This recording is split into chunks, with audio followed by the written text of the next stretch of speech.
What's happening? We back in this thing, baby. Damn, where everybody go? We a little late today, right?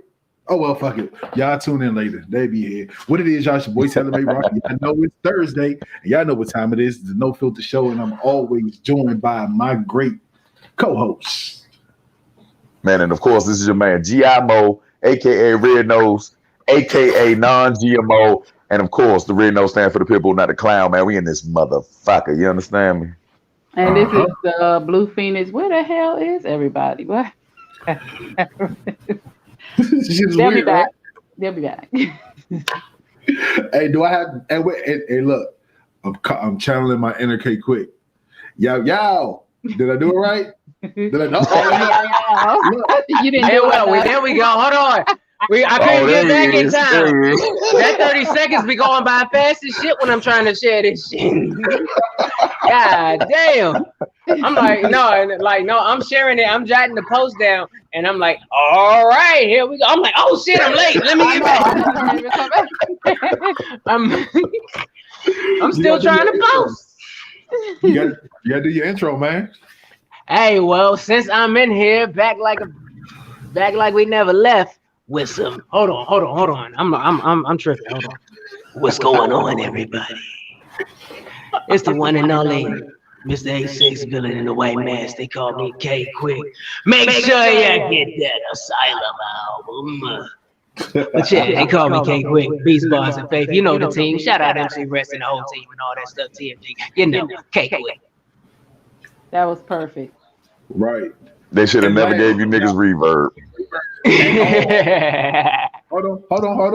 That was perfect too. We got the one and only. Just Damn, lackluster by far. I mean, it sounds like you didn't have an orgasm or something. Like, what the fuck are you doing?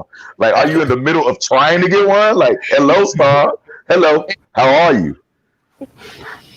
Hey, everybody.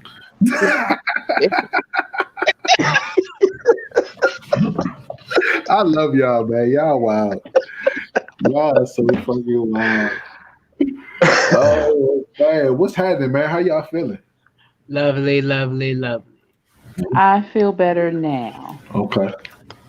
What you mean? And I am definitely in a non-disclosed location, trying to hunt down some bears or lions and tigers or whatever. Yeah, I think I'm on safari at this point. Yeah. What it do, Nikki? Shouts out, Nikki. The much love. By the way, for those of y'all who are seeing those comments, we are now on YouTube streaming simultaneously. Yes, sir. So make sure y'all subscribe to the Red Vision TV page down there. You know, hit the notification bell, all that kind of stuff. You know. Indeed. Don't be scared. Don't be scared at all. Yeah. Hit that we on TuneIn and we on Spotify. Yep. Yes, sir. Y'all facts. can drop shots any time of the day, and you won't be judged for it. Take them Jones back. Facts. Where they said we on Spotify, so make sure you go there and add us to your podcast rotation. Indeed. So look, we're gonna hop right into it. First of all, we got some shit to discuss before we get into tonight's topics. Last week, man, we had a wild recording weekend. Oh my goodness. We had the part 2 of the Mega Sour Challenge. Part 2 of the part 1 of the Mayo Challenge. Be first. Nikki, we love you too, baby. Love you too, family. How you doing? Thank you. We had what else? Another what the fuck question. Another crazy what the fuck questions. And this one was funny because we finally got Just Star and K Quick in the same room. It was wonderful. We orchestrated a hell of a show. Bravo to us. I knew that was playing. I knew that, but how that turned out, I knew it was playing. You ain't know nothing. No, I can tell. Yes, it is, because Brock made it too damn obvious, because as soon as he said and 3, he smiled for a good 10 minutes and it did not leave his face. I'm like, all right, something. All right, yeah, this was orchestrated. I know how this goes. For everybody out there that's listening, Go ahead. For everybody out there that's listening, he was supposed to be behind that glory hole. Not Star. Pause. Okay. All right, so for one, no. This is where I look at it. It was one of the questions. Apparently, there was a mix-up in the questions, and I got a question that Star was supposed to ask me, but I ended up asking her. But this is how I view it. Things happen the way they were supposed to happen. It wasn't meant for me to have that damn question, and I'm glad I didn't have it, because that would have been a short ass what the fuck question. Like, no, I'm just fucking. How did you feel? How did you feel, Star? I had fun. I was set up when y'all said I was doing it quick. Y'all always set me up with quick, but I got it. I think I did. She got well. That her quote unquote getting me became another segment in itself, and that's a bullshit. For everybody out there that missed it, it's a lot of twerking, it's a lot of walking off as usual. Per K quick. Shouts out to the twerking though. Hold on. We appreciate the twerking. Let's add a little extra to it. There was a lot of throwing up and dry heaving going on. Oh shit, there was a lot of. Now before we get to the big Earl, the little one, of course, a special guest. All right, and like I said, there's like a little rule that No Filter came up with. If you visit Red Vision Studios, just to visit the sit down overlook, you must got your schedule and criteria all wrong. Because if you step in the studio, you are going to participate in some of this content creating, whether you like it or not. And if you don't want to, your ass should have stayed in the motherfucking car. Just like that. So yeah, you open the door and the first thing you see is Rock or his significant other with a big smile on their face. That's not hospitality. They looking at fresh meat that they trying to scoop in the trap. You know, I should put my wife on to defend us. She can't defend. She can, because it's the truth. It's the truth. Now, anyways, we love y'all. Yeah, we love y'all. So, anyways, shouts out to my girl Denise. My significant other decided to come on through to a taping. Sheesh. And what happened? Rock, of course, as a joke, said, "Hey, quick, you want to do that make a sour challenge?" And she like, "Oh, I do." I'm like, "Really?" Nah, I gotta do it. So anyways, we set the camera up and we do it. And if you want to see what we're discussing here in full as we go along, make sure you go hit that Red Vision TV YouTube up and like this page because they up on here too. Well, so, see, anyways, I actually just did one better. If y'all can go back after the show, look in the comments. I dropped the link to. Boom! There you go. So no way you can miss it. But anyhow, right. I was whooping. I ain't going front. We did the challenge. I was whooping that challenge's ass. Now, granted, that shit was. I don't like sour shit. That was the most painfully sour shit I have ever tasted. But I was poised. Now, my girl, on the other hand, I was worried. I thought Rock was gonna have to replace that tablecloth for a second. I thought he was gonna have to replace that shit. You know, she wasn't looking too wavy. But she pulled through, and I would have went the entire challenge if it wasn't for some irrelevant ass, unnecessary ass interference from the studio audience. And look at her with her proud, ignorant ass just waving her hand. If you look at the footage, if you look at the footage, STAR.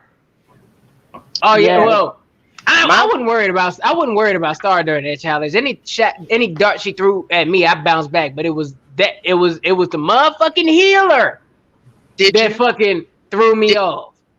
Hey, look, the healer had some issues that night, and look, and we're gonna get into that part too because I got some issues with this motherfucker.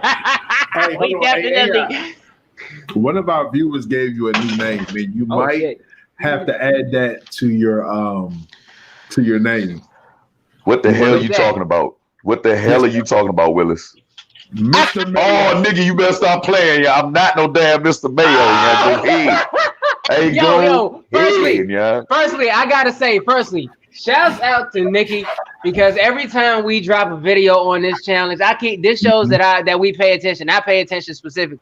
You are the first one to leave a fucking comment. Indeed. So Indeed. much love to you. We love the shit out of you. Real talk. Indeed. We And you know, Nikki has been a long time supporter of me, and she supports everything I do. And when I got on here, she became a fan of the show and a fan of y'all. And every dang video we drop, she has jumped in the comments, left a comment, the whole nine. We appreciate you. Yeah, so Now look, let me do this for y'all. Let me do this for Nikki, and I'm gonna give I'm gonna give her flowers while she here. But Nikki, you ain't shit. You don't deserve to be on our page. You're gonna name me Mr. Mayo, man. Okay, that's really how we going now. That's really how we doing. Hey, look. I came up with that. Hey, look. So we gotta do some background on that joint because the Mayo challenge just was an epiphany. I just had it. Like I was just sitting back, and my inner white boy, my white people came out. My white person came out. Man. But the black dude came out as soon as you scarfed that shit the fuck down. Oh yeah. Bruh, hey look. As soon as I did it, I regretted it. You know, like I was trying my ass off to come up with something new, but that is not what the fuck it's at, you know. I don't want to hear anything that sounds like mac and cheese, wet pussy. Let's see, anything stirred in a pot that has some silkiness to it. I don't even care for it no more, bro. I don't want no parts of that shit. What about potato salad? In mind, they are not. Fuck WAP. I want it extra dry. Everything extra dry. Like the wine. I want everything extra dry. Hold on, what You you understand me? What's that, sir? They keep on sliding past the fact that the Blue Phoenix killed that challenge stuff. Oh yeah. No, she did not. No, the Blue Phoenix did not. Hold on. Let's get the hell with that. Wait a minute. Let's get a full recap of this Mayo challenge that just came out the air. It was impromptu. It wasn't planned. Firstly, AI, take us back to when you first came up with it and go from there. I was sitting there looking at you and start arguing at that point, and I looked at the devil in front of me, right, which is Rock's significant other. I looked at the devil and I said, you know what? I think we can do this. So I came up with the Mayo challenge. I came up with the Mayo challenge, right? So I came up with that, and so I said, let's do it. Wheezy, of course, is my ride or die, right? My ride or die. But so you thought, let's just say at this moment, and when we sat down and we did it, his significant other, aka the devil, went and gave me more and gave her less, right? So look, the whole challenge was for us to scoop it all the way to the back and have a teaspoon more than she gave me. You took your time. You are a cook. You ain't never been about that life. Yeah? You better get on my face. I ate. Who takes spoonful by spoonful? I actually stopped what I was doing to make sure your fat head ass is okay. Okay. Make sure you wasn't dying. Look, real quick. What we're gonna do is we're gonna get you guys to sit down with our own therapist, K Quick, and he's gonna break you guys down there. We're gonna have a moment of healing. Okay? How does that sound? You guys agree to that? Sure. Let's go, K. Let's go, K. Quick. Let's go. Let's do it. Be coming to you guys very soon. Not now. Okay. I was about to say. We gonna because it ain't gonna end right. Oh my goodness. We gotta do this in person so I can throw hands. Go ahead. Oh man, hell no. I didn't say I was gonna punch. I just want to. She gonna fight the air? She gonna windmill. That's all she gonna do. She gonna windmill the shit out of me, girl. You know you can't defend a windmill. That shit hurts. It hits the soft spot of your head and shit. I have never windmilled a person in my life. You just step back. You stay out of reach. Do you know how much energy you waste when you don't hit what you're, you know what I'm saying? When right, for real, you do. You get tired. Right. Shout out to Cuba Gooding Jr. You know what I'm saying? Everybody know about the face ass. Oh my God. Oh man! Oh, we lost quick. Oh man, what happened? So anyway, hey, look, hey Weezy, I'm gonna give you the next couple minutes to explain your side of the story and why you took spoonful by spoonful instead of doing what I had to do. No, we're gonna explain it when we do our therapy session. We're gonna save it for the therapy session. This is gonna be good. So, Larry, let's go ahead and get this thing started, man. Because I'm actually interested in talking about this. So, apparently, and shout out to AI for this crazy Florida shit. He really proved this point about Florida. There's something in the water. Maybe cocaine. But apparently, a pilot sees a jetpack man or woman flying in the air. Yes. What the hell? Yeah, it was two pilots actually from Both two of them different seen it? airlines. It was two different airlines. One was American Airlines, and the other was Where am I? Oh, Skyway. there I am. I'm about to say, where the fuck am I at? No, but that wasn't Florida. That was LAX. That was Los Angeles. That was Los Angeles. That was LAX. The Florida joint is the guys with the GPS or whatever. Yeah. But that was LAX, and it's weird because everybody's asking where the fuck is Tesla at, or what's his name? Elon Musk. Where is he at? Where is he at this point in time? You dig what I'm saying? So we have known in the past that there have been jetpacks that are really literally like thorough, right? So they've been making Iron Man suits basically, right? So it's all driven by, it's arm driven, so you have to keep stiff arms or whatever. But for it to be flying next to a Boeing or something like that, bro, is crazy, and not get sucked into the jets. Yeah, but that's what I was wondering. So they said they were coming in for landing, so they were like at 3,000 feet. Mm-hmm. And that's not normal for somebody to be up that high. And like I was saying, as dangerous as it is. And two pilots saw it, and they actually have an FBI investigation going on about this. So you know they want to know.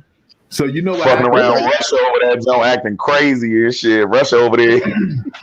No, so you know what happened right after they reported that, right? You know, they drug test them niggas immediately. They was like, hold on, time out. You see both of y'all seeing flying people? Y'all did a line or did too many shots while y'all was in there. Let's go ahead and pitch you real quick. But now, on a serious note, I wouldn't put it past there being jetpacks out there. I mean, low key, I wish I had an Iron Man suit. I would never be late for work. I'm honestly going to give y'all the info. Go on YouTube. There's a guy that has a jetpack, and he's been doing it for years. I think I saw that about maybe 5 or 6 years ago, where it's mounted on his wrist, and it's just like an Iron Man suit, but his legs are free. And so they probably have perfected it. Or remember, there's a disclosure now for the USA when it comes to UFOs. So we probably are getting some of the technology or the future technology that we're going to have. You dig?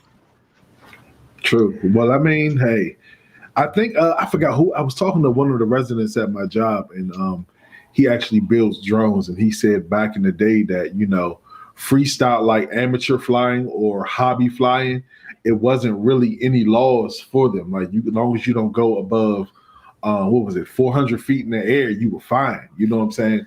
But now they're rolling back these laws and coming up with a whole bunch of different laws now. So you got to kind of think they're doing that for a reason. You know what I'm saying? Yeah, but 400 feet is way different than 3,000. Yeah. Either way, that shit is too fucking high to me. I don't like heights personally. So 400 feet is gonna seem like 3,000 feet to me. Fuck out of here. No bullshit. No bullshit. Hey, listen, we weren't born with feathers up our ass, so of course anything over 50 feet is damn near. I mean, anything over 10 feet. Hey, look, we're black. Okay, I can touch a rim all day. But anything over 10 feet, my nigga, I'm done, yeah. Like, I'm not with that shit. I'm not with it. You know what? I ain't even gonna hold you. I don't even like. If I do get on roller coasters, I like the blast off kind when you just get on and they just. But that shit that go. That take like 10 years. It give you enough time to rethink your entire life on the way up. I ain't with that. Nah, I hate. Hey, look, we need some reverb on this one. Hey, look, the one that says, I feel sorry for your mother. Hey, yeah, that joint. No bullshit. Them joints right there. Yo. And it be the height one in the damn park that go that damn slow. I swear. Bro. But hey, look, the only time I can see me blasting off like that and reaching 3,000 feet is if I eat grits with raisins. Oh my God. You go. But I ain't gonna hold you. There were two different jet versions that I personally seen. I saw That's wild. But anyway, there were two versions of a jetpack that I personally seen. There was the one AI was talking about, and then I also seen one that actually goes. It's not the one that has, but it's one that literally goes on your back. Mm-hmm. It only works in the water because it has a hose that shoots water out the back of it that pushes you up, and that's what pushes you up in there. But the one that AI is talking about, I seen one too. That one that goes off of air. So that pressure in that bitch is just very powerful. That's the jetpack. Mine is like the flame shit shooting out. See, K Quick must be talking some real shit because every time he about to make a good, interesting point, his voice gets scrambled. He turns into he goes into Zap. Yeah, he has a CIA Inspector Gadget hat on. Yeah. You can't trust this nigga. Shut up! Nah, this my smooth. This my dangerous joint. You know, it's that Billie Jean pop. Hey, bro, I love it, bro. I love that fedora, bro. Real talk. But yeah, man. So that's really creepy. And look, that's a great point, bro. Like, I'm pretty sure they got tested for LSD, all types of crazy stuff, bro. Because I know for a fact, if I'm a pilot, nobody's touching me, nobody's messing with me, I might get high in that goddamn cockpit, bro. What better to fly at? Why you think, bro? Across the board. Why you think they got autopilot? Of course they do. Nah, look, just remind me if AI ever says, "Hey guys, I got my pilot's license," just remind me to be like, "Hey Rock, remember you said you was good, okay?" Because, bro, hey, look, I'm all the way fucking good. I am all the way good. Nah, I'm good. Hey, yeah, I'm gonna look right over to y'all with dilated pupils and be like, "Hey, yeah, are y'all ready for a fucking roller coaster ride, Joe? Are y'all ready?" Fuck no. Fuck no. My eyes gonna look like, hey, bro, I'm gonna look like I am in Children of the Corn or something, bro. My pupils gonna be blacker than shit, bro. Like, I'm possessed. I'm gonna look right over at y'all with the big Bambi eyes and be like, "Let's go." Bruh. I'm gonna tell you one thing. If your eyes look anything like it did after you earled up that fucking mayonnaise, I'm fucking done. Yeah, that was bad, bro. Your eyes look crazy, my guy. So we gonna still go back to this. We still gonna go with motherfucking with Nikki and all this. We just gonna keep rolling with the punches on me, huh? Zena said she ain't ride on no plane with you. Hell no. Hey, look, Zena gonna ride on that goddamn plane. Hey, look, and guess what I'm gonna do? I'm gonna look at everybody rolling off LSD, and we gonna go for a real flight. We going up to the heavens, nigga, to the fucking propellers stop working. You understand me? I'm gonna hit the Army supply store and give me a few of them parachutes and all that shit. Nah, they don't work up there, bro. They don't work up there, bro. You going? If you die, you die. If you die, you die. Says who? I'm gonna live or die trying at least. Hold on. Star, what you say? Anybody listening right now, they can have my ticket. Check, please. Right. No bullshit. I ain't getting on no motherfucking plane. Hey, listen. But isn't this crazy though? So since we're on the subject, hey, look, she said she'll pass on the ride. Nikki, shut up. Hey, look, so look, OT, right? OT. Have y'all ever really sat back on a plane and realized, like, why do they have inflatable everything, but they don't have a fucking parachute for every seat? Why don't you have parachutes for every seat? Because inflatables are cheaper. You want to know something? Because I think when something goes wrong, the first thing a person is going to think to do is jump. That's going to be their first go-to. Without a parachute, that keeps everybody ass in seats. Oh, so everybody got to go down with the pilot. Like, bro, you're going to fucking die, bro. If you jump out the plane at the wrong altitude, you're going to die. Well, you're going to die the fuck anyway. Listen, I'm not about to sit up here and just take it like a champ on the chin, like, bro, like we're free falling at fucking 500 to fucking 600 miles per hour. The top of that motherfucker should blow off just like any jet fighter or anything, and it should shoot us up in the air, and everybody has a fucking parachute. Now, question. I might die mid-air. Some people getting smacked by the propellers and stuff. Oh God. Yeah. Well, there's no Well, propellers. well, I mean, it's the jet engine, but they failed already, so it doesn't matter. Like, do or die. Now, You know what I'm saying? Now, granted, at that point, if the plane is going down, you're going to die. It's now you got to choose which way you want to die. Do you want to die with the plane? Do you want to jump out and take your chances, die that way? I mean, it's all in choice at that point. I have never wanted to be a sardine in a fucking can, bro. I don't want to be crunched up with none of you niggas. What if you live? What if you become a midget and your insides is inside of you? Like you become half the person that you used to be. What the fuck? For you, that would be kind of great. You know what I'm saying? I know, yo. So, bruh, that's an excuse. You know what I'm saying? You got first dibs, No, he don't want to be a midget. He likes them. Let's talk about this like he's telling you what the hell he had for dinner. This is why I don't fly, because people's crazy. That's too much. Nope, I don't get on nobody's plane ever. Nope. Mr. Mayo, you by yourself on that plane ride? Bruh, she gonna ride this Mayo she got shit one till the more fucking wheels time fall to call off. me Mr. Mayo, man. Hey, look. Bruh, Hey, look. we gonna have to change your name. We changing your name, Mr. Mayo. Hey, look. Mr. Mayo. I had a feeling. I went with it. It was perfect. Yeah, I think that was the greatest content that Red will ever have, yo. Hey, look. Rockmore, this is the best content he ever gonna have, bro. Because I know a person that's in this room right now whose nuts went right up into their body and she took spoonfuls like it was a fucking yogurt. Ain't nobody got the heart that I have. I'm a lion.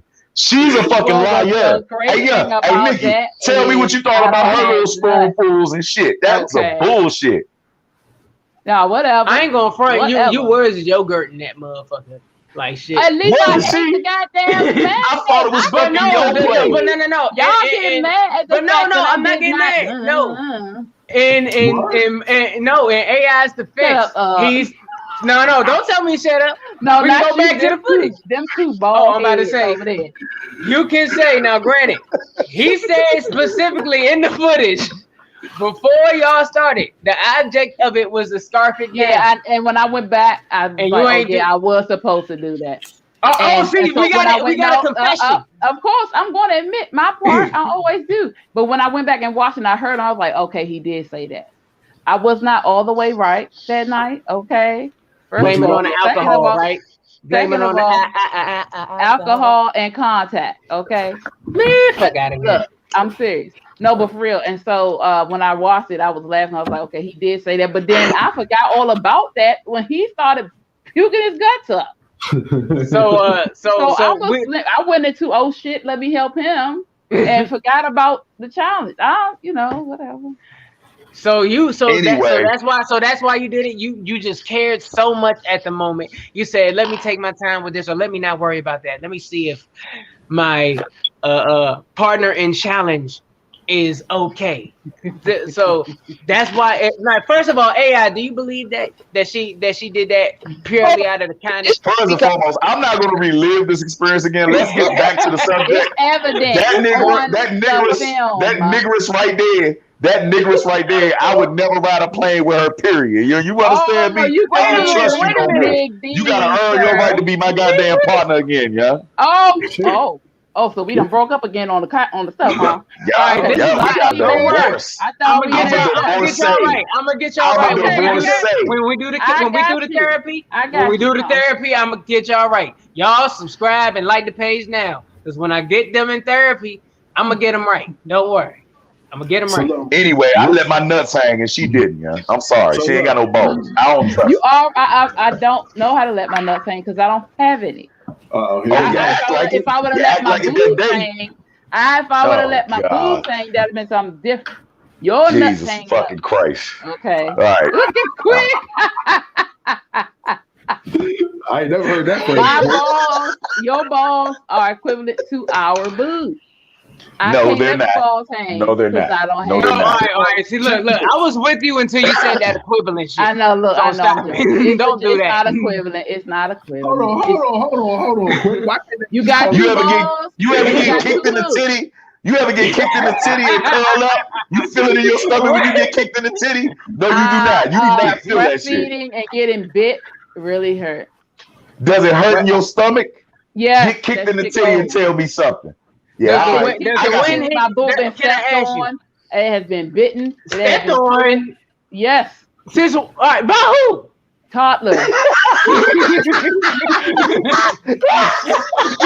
My nipple has been almost bitten off several times. I breastfed. I was envisioning what position do you gotta be in to get I was saying that you gotta lay down and nurse it, right? Because I nursed my babies, they were toddlers, so they would jump up and start running and da da da. Anyway, go ahead. I don't hear shit from Zena or Nikki right now. Everybody silent. Tell us when you had your titty stomped out. Who stomps a titty out? Everybody loves titties. No kids. You know they talk about ball busters. They got breast busters. They be tearing our ass. So when does the wind hurt you? When the wind brushes across your titties the wrong way, does it hurt? Your nipples hard? Yes. Come on, young.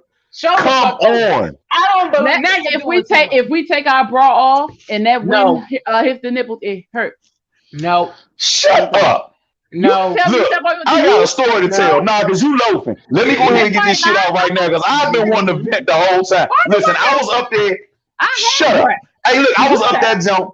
I was up there at the convention center. I was at the convention center and I did a mock, what is it? Jesus Christ, they had the Taste of the Worlds or whatever the hell. They convention center. It was like the harness that you got to put on and then you go down. It was like I forgot what the hell it's called. I'm tripping right now, bro. I cannot pull it up. But anyway. Oh, I know what you're talking about. Yeah. Yeah. I know. So on the rope. They didn't tell me that I had to I had to put my nuts in a certain area. So both of my testicles was just perfectly placed in each strap, okay? And it supports your thighs, okay? By the time I got done coming down that motherfucker, do you know what I had to do to survive the pain? Do you know what I had to do? It was so far in my stomach, pause, that I had to go and get iced coffee and I drank that shit straight to heal my stomach, yeah? Do you understand me? Not a titty around this motherfucker ever felt the pain that I felt. You understand? No, a titty did not feel your pain. You got that. Y'all need to shut your asses up. No, you need to shut your ass. Nah, what we gonna stop doing, okay, is ganging up on the Phoenix. I'm sick of you two nigglets. Thank you. wait. Thank you. You could have spoken. Wait a minute. You could have You could have said something a long time ago. Nobody. Why you let her get ganged? Can't nobody hear her because y'all fat ass mouth don't shut up. Thank you. No can talk. That's what we're doing tonight. That's what it is. That's what it is. Okay. So this is Battle of the Sexes. Okay. Yeah, so this is what we. So and notice how Wright left. Wright left. He in the waiting room. He always okay. All right. So this is what we doing. But no. We do not know how it feels to have our balls messed up, hurt, kicked, blah blah blah. Y'all don't know how it feels to have our boobs stepped on, nipples almost bit off, and hurt. Y'all don't know. In the fuck out there, we have people that can contact us. Nikki, we're waiting on you to respond. I want somebody on you to respond. I want to know who's had a titty stepped on before. And if you did, you probably like somebody. No, and even the replay viewers. We want emails. We want all that. If anybody has had the ribbon dance done on their titties, somebody kick you in your balls. No. If somebody when you that's different from a kick to the damn chest. No, that's different from a kick to the but chest. It still hurts. Yeah, it hurts more because there are all these nerves and shit down there. But it still hurts to be stepped on your boobs. All right, you know what? That's gonna be. Now you know men got titties too, right? You know we got titties too, right? Well, I you know we got titties too, right? That hope ain't big enough for nobody to step on. I can't believe I'm actually having this debate with you. Hold on, wait, hush. Star, we're listening. I said, no, you gonna stop that. It is not the same. Just like we ain't got balls, I ain't got no damn titties. You got pecs, okay? You can't accidentally lay on your quote unquote boobs and fuck yourself up. Okay. Have you ever sat on your titties on the toilet? I've sat on my balls on the toilet on accident. Shut the fuck. Y'all don't know shit about inconvenience. That's a fucking problem now. Can they hear this in the mic? Have you ever close your boob on a door? How do you not see your boob getting shut out? How the fuck Let me is tell that you how that possible? happens. Because people don't let you use the bathroom by yourself, and you fussing, leaning out the damn door, and somebody closed the door on your boob. Okay? Yeah. I want to see this. That seems like some blooper shit. I want some chest cam. I want some GoPros posted up. I need to see the mishap. I want to see the unfortunate events of titties. I want everybody to go buy a GoPro because I have stock in them and it's been falling. Go get that. Don't worry, I support my people. So yeah, I'm just saying, post them shits up because I want to see the mishappenings and misfortunes things of like titties. that happen unexpectedly. And you just like you accidentally sit on your nuts on the toilet. That wasn't expected. Yeah, we catch a bad breeze in the wind. Catch a bad breeze in the wind. Y'all know what y'all know about nothing about that. What y'all know about going outside comfortable in basketball shorts and realizing it was a bad decision? We don't know nothing about that, and I will never. Hey, that y'all got it. I said y'all stuff probably hurt way more because that's a very gentle area. Hey, but facts. You can't say that our boobs don't have issues. Even this shit hurts. I never said. Well, for one, I don't know what AI said. I never always talking shit. We're not comparing balls to boobs in the pain. Yes, y'all pain in your nuts. You low key. No. You low key. This started because you would jokingly or not say that shit was equivalent. That's how this shit started. I wasn't talking about the pain. I'm just saying our balls. I'm saying y'all balls are our boobs. She said she doesn't know how. She said she didn't agree with the fact that I said I let my nuts hang. She said she ain't had nuts, but she let her boobs hang.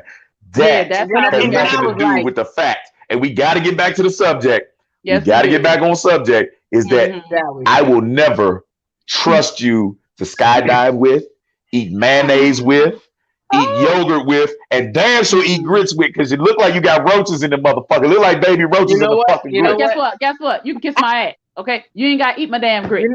You know what? I know exactly what exercises and practices we are going to try in therapy. I'm glad we're doing this. I'm not going to display them now, but where your notebook at, quick? You got your notebook ready? It's right. I got it all right here. I'm just saying, I know exactly where to start.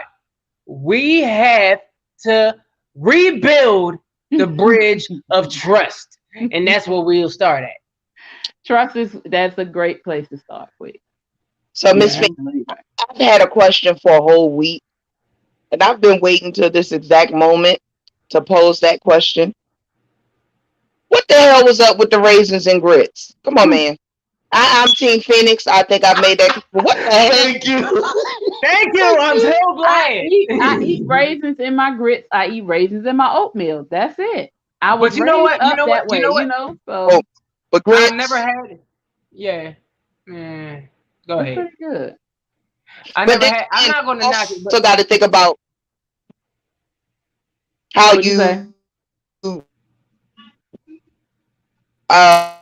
prepare your grits. Like I like my grits like hot cereal. You know, I like milk, butter, and sugar in mine. Some people say it's supposed to be salt and pepper. Something really is about how you prepare your grits. I prefer the sugar. And how do you prepare your grits?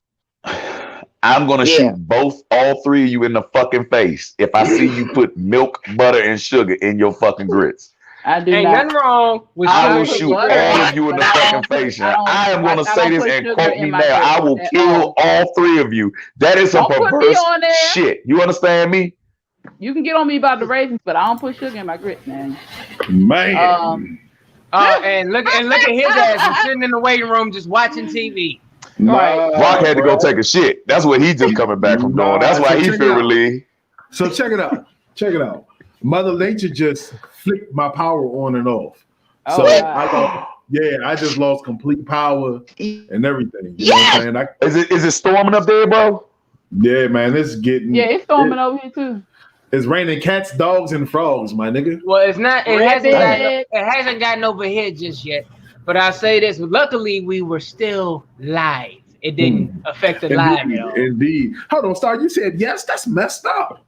Wait a minute. Yes, the what? She usually have all the problems. Oh man, don't you wish that on me, Star? Don't you wish that on me? All the storms you done wished on me. Like, nah. I'm just playing. My bad. Hold on. So y'all talking about the raisins? Look quick with the Morocco. What's it called? So what did I walk back on? Because I see Zena talking about raisins and grits, so I got. So he said no raisins, please. Yeah. No raisins, please. All right, really? Yes, Zena, I like raisins. No raisins.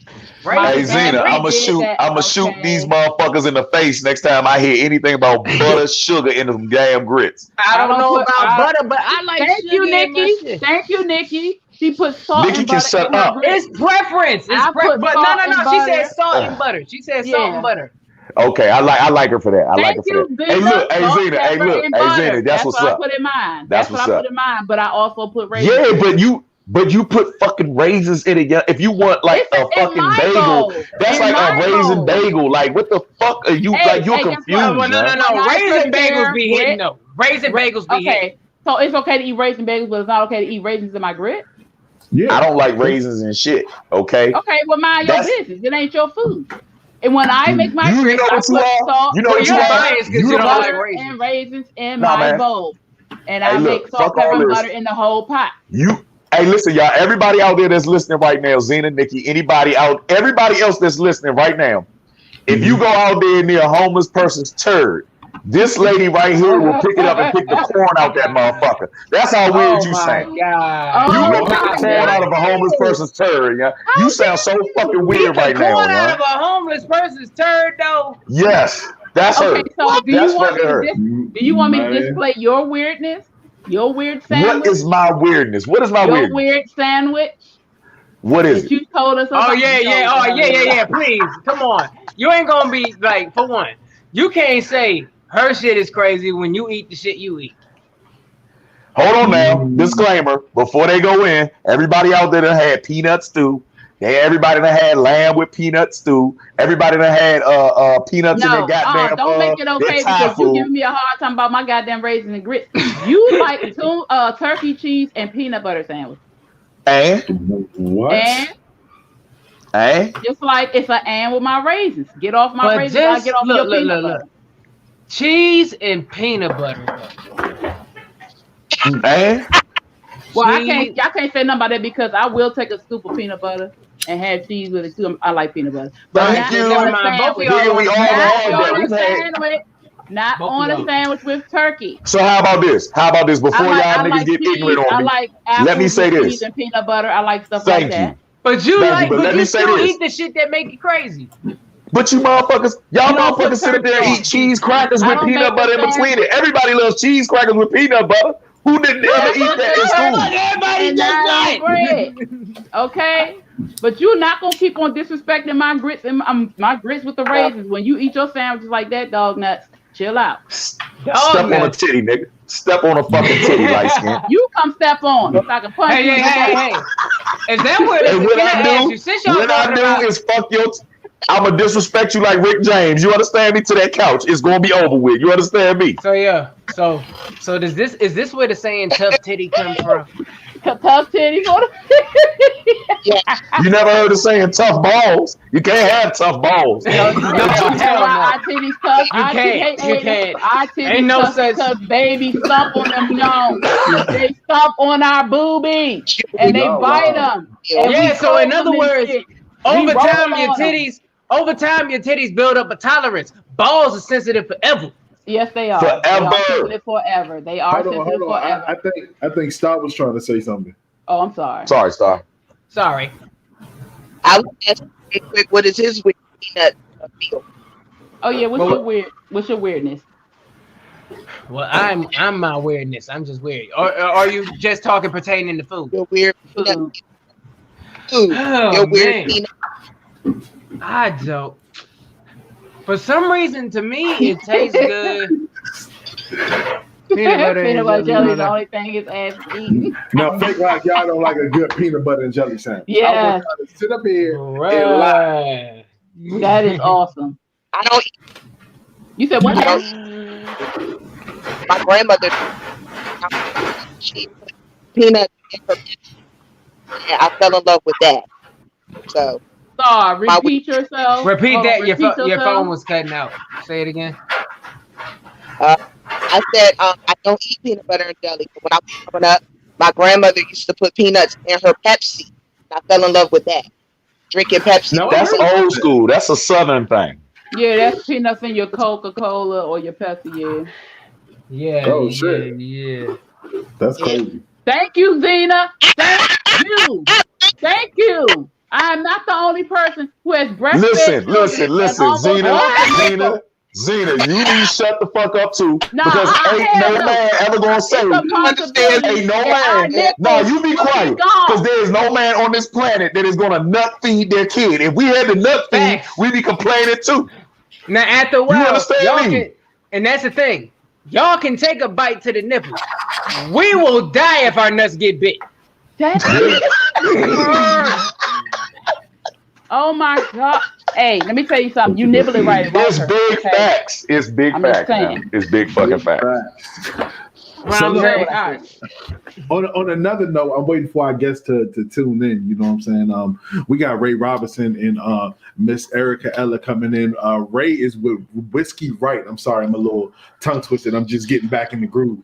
And Erika is with, I'm sorry, I don't want to quote this wrong because it's just Premier Cocktail Catering. Yeah, Premier Cocktail Catering. Wow. So tonight we're gonna get on that alcohol shit. You know what I'm saying? If you don't drink, you might drink after this because they're gonna hook us up. I don't even drink no more. I have problems. Oh man, you're definitely gonna drink again at my house. No. When I'm not y'all recording, already know. Because when I record and drink, I like to tell people things they ain't got no business saying. So it's okay. No, and she don't remember them after until she watches the footage. Apparently, no, I remembered everything. I just get your ears away from the. I remember everything. I just don't need to be telling people I'm a nut in their face. So that's not like a gangster. And then walk away. Then walk away with the gangster lean. I did. Now blow that. throwing up hand signs. She gang banging and shit in the video and shit. Man, so like that shit turned her into a straight up banger, yo. Hey, Weezy, you was kind of a gangster though. You know what I'm saying? That's the part of me that I had to leave alone, and I'm trying to let her stay there because I don't run like that no more. So should have never gave you niggas liquor. Should have never gave liquor or reverb. Or reverb, goddammit. But shit, man. Hey, look, how long we got to the guests is about to come on, bro? Actually, Ray is sitting in the waiting room now. If y'all want, we can go ahead and bring him in real quick. Bring him in. Okay, that's cool. You can go ahead and introduce the brother, man. Wait. Star said what? What'd you say, Star?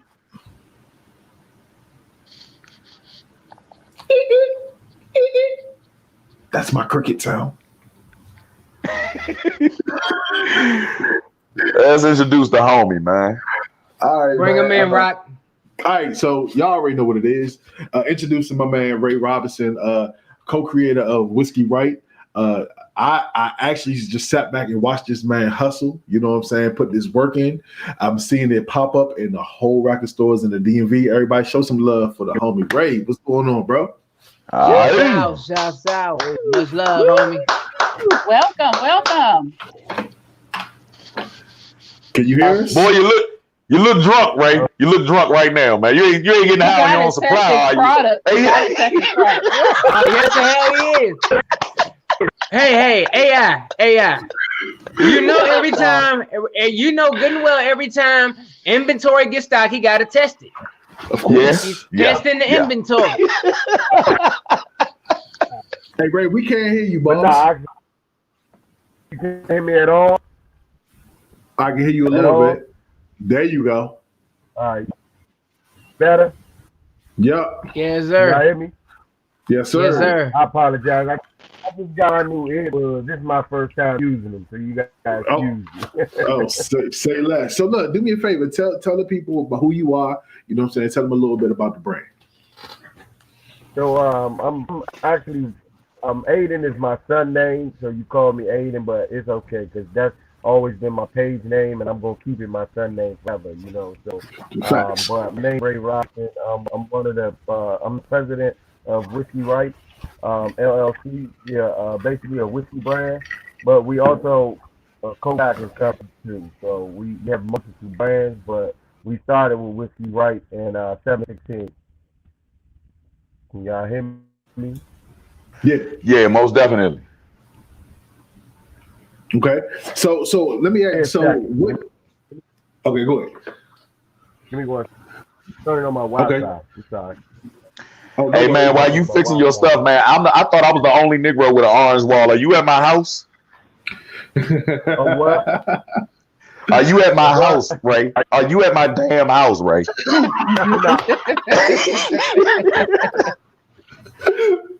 Y'all lost brothers with the orange wall, man. So look, how did you get into the business? Because you know, the whiskey, the liquor business is very lucrative. You know what I'm saying? And it's once you catch fire, it's on. So what made you say, and you know what, I need to tap into this market?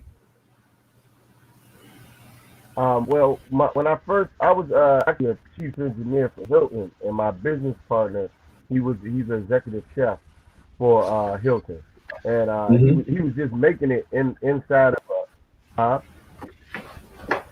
so y'all, I mean, cause it sounds like I'm breaking up. No, you good. We can hear you. Yeah, it's breaking up bad, man. Hold on. Nah, you actually good, bro. You actually good. We can hear you straight. We can hear you clean. 1 second. All right. Well, while he getting straight, I'm gonna go ahead. Yeah, he probably can't hear us. Maybe that's what it is. Maybe so. I got Erika on the line. I'm gonna go ahead and bring her in. Cool. Miss Erika. Hi, Erika.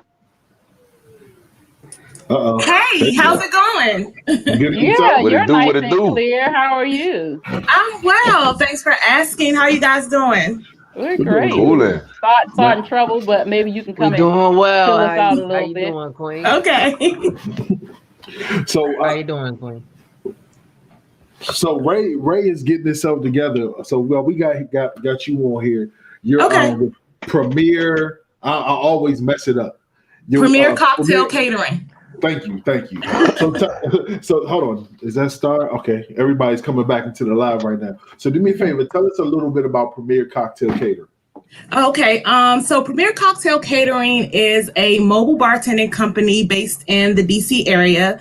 We offer mobile bartending services. Basically, we bring the bar to you. So that's inclusive of alcohol, garnishments, cups, the whole shebang, inclusive of an actual bar. We've been expanding for quite some time to where we now offer a few of our signature cocktails for delivery. So we are able to pre-mix cocktails, batch them and bottle them up and ship them anywhere in the United States. That's been proven very successful for us, especially during this COVID situation. But I'm definitely ready and to gear back up for our hosted events. It's one of the things that I really enjoy most about our business, just engaging with our clients and offering that actual face-to-face service with them. Okay. Now, I got to ask this question because when you say you bottle it up or, you know what I'm saying, you ship it, what is the furthest place that somebody actually wanted to taste your booze? Like, give everybody perspective of like the furthest area that you ship to. Hawaii so far. What? Okay. Yes. Okay. Yes. So, yeah. What are you putting in there? What are you? Hold up. Man, where were you when I was still drinking? Okay, so what started your catering career and your bartending career? What made you want to go down that road? Well, actually, I used to be the executive manager at a cigar bar in Maryland for a couple of years. When I started there, funny thing, I was actually working like the front desk. It was like my part-time gig. So, I was talking to the owner, Black-owned company, and I was like, I really want to get behind the bar, something I really want to do. So he was like, okay, well, go to school, learn the trade, and I'll put you behind the bar. So, I went to bartending school, got my certificate, took a couple of other classes, got behind the bar. About, I would say 6 months later, he made me the manager.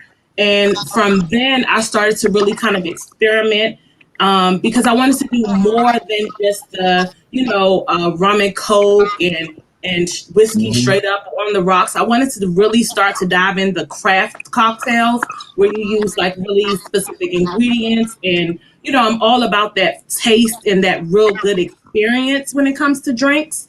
So once I, separated myself from that company, I actually started Premier Cocktails in 2017. Not even that long ago, but it's really been really good for me thus far. I mean, I've hosted client events. I've hosted my own private events. I call them tasting events, where I, mix a certain amount of cocktails for guests to try, and with rosemary and different types of flavors, and just mixing them up. So it's one of those things I really enjoy, just creating an experience, and that's kind of how it kind of grew into where it is now. Okay, so what is your signature drink? What is your business signature drink? I would say it's funny you ask, because this is kind of how Ray and I came together. Okay. When I first started, he was literally one of the only liquor companies that was willing to sponsor my business. Wow. And it's like, once we connected, we could kind of hit the ground running. So the signature cocktail that everyone really, really loves is my blackberry lemonade with whiskey Wright. So it's their liquor, my mix, and it's just been, everyone loves it. They're like, first of all, they're like, wait, what type of whiskey is this? Then they're like, wait, it's Black owned. So they're like, yeah, let me get a couple bottles of that. Where can I get it? And we've just been really helping each other, cross promoting. We've done a couple of events together. We have some events coming up in the near future. So it's just been one of those things, because when I reached out to other distilleries and companies in the DC area, I don't want to shade anybody, but they were like, nah, we're good, I'm like, but now they're hitting me up. So it's kind of like, oh, yeah, now you want to see what's going on with me, but it's cool.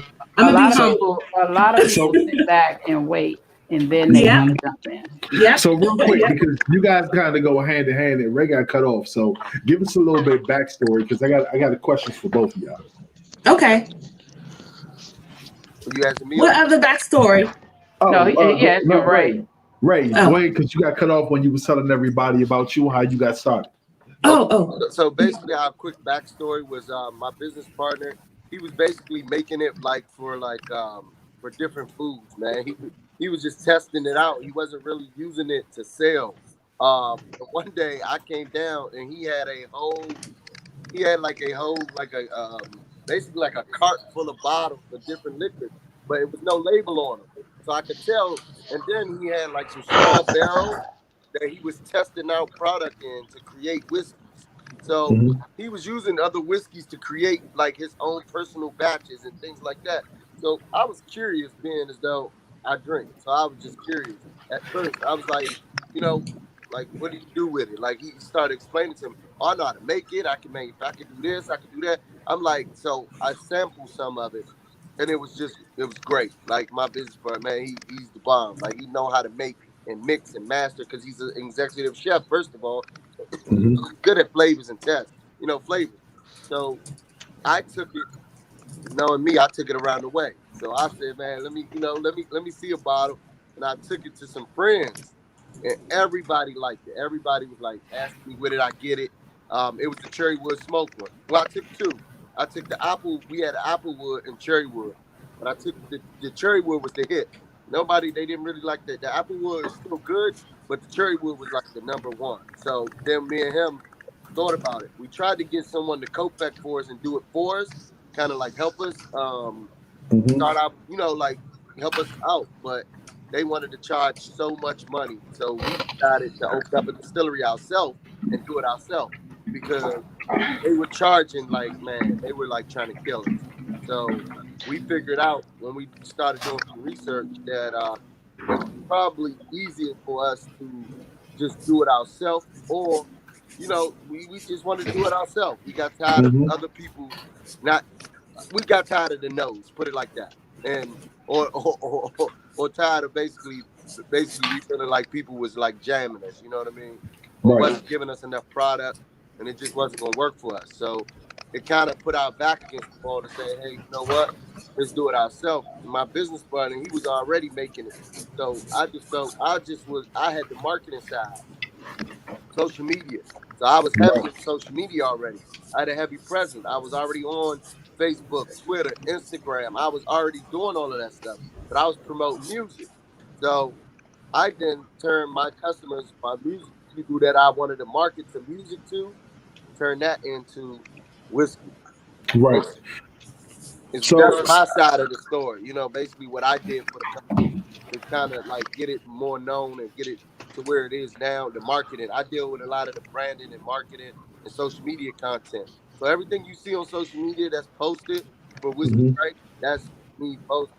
So you know what I mean? Like I tried to make I knew about making you got to make like I forget what they call it. Like it's like a spider web. When you start posting a bunch of stuff and people start Googling later, it all comes back to that name. So I had to post on different websites and things. It's just it's just how you deal with, getting your brand to a bigger scale when you want people to find you. So right. I just was before we even had a brand, I was posting about it. I was tagging people, I was talking about it. So before we even posted one picture of Whiskey Wright, I was already showing people. You know what I mean? So that's kind of what I was doing, is trying to build up the audience for it, and it worked in our favor. Man, that's amazing, man. Now, Erika and Ray, I have a question for you, because I've been trying to come up with my own flavor, and I got an inspiration not too long ago, and it's going to be Kern raisins. I want the Kern raisin flavor, because we have somebody here that loves fucking grits and raisins, Mo. First of all, if you're gonna say it right, Kern. Kern. It's always, you know what I'm supposed to Kern. Let me ask you this. That's Kurn. Kern. So when you dealing with alcohol, you know what I'm saying? Like, a lot of people like to drink their liquor straight. You know what I'm saying? People stray away from the mixed drinks because sometimes it's too sweet, it's too much sugar. You know what I'm saying? That causes you to throw up. So how do y'all find that fine line of giving a great taste but not doing too much? And how do you figure out what flavors to add to each other? Well, that's a great question, because that's what Erika does for us. Like, you gotta think, like, she just kind of, I'm being real, because without her making things like she makes, because she takes her time and knows what goes into it. That's what makes her very important as a mixologist. Like, some people might not see a need. They might think, oh, I could just go get some vodka and juice and start being a mixologist. No, you got to know what you're doing. You got to know what's good for the taste buds. It's a science. It's very important. That's what makes her job so important. Like, I see the importance of it is reason why when she first came to me and told me what she did and explained her company, it was a no-brainer, because I'm like, hold up, you are the person who create these special drinks that go on menus like at TGI Fridays.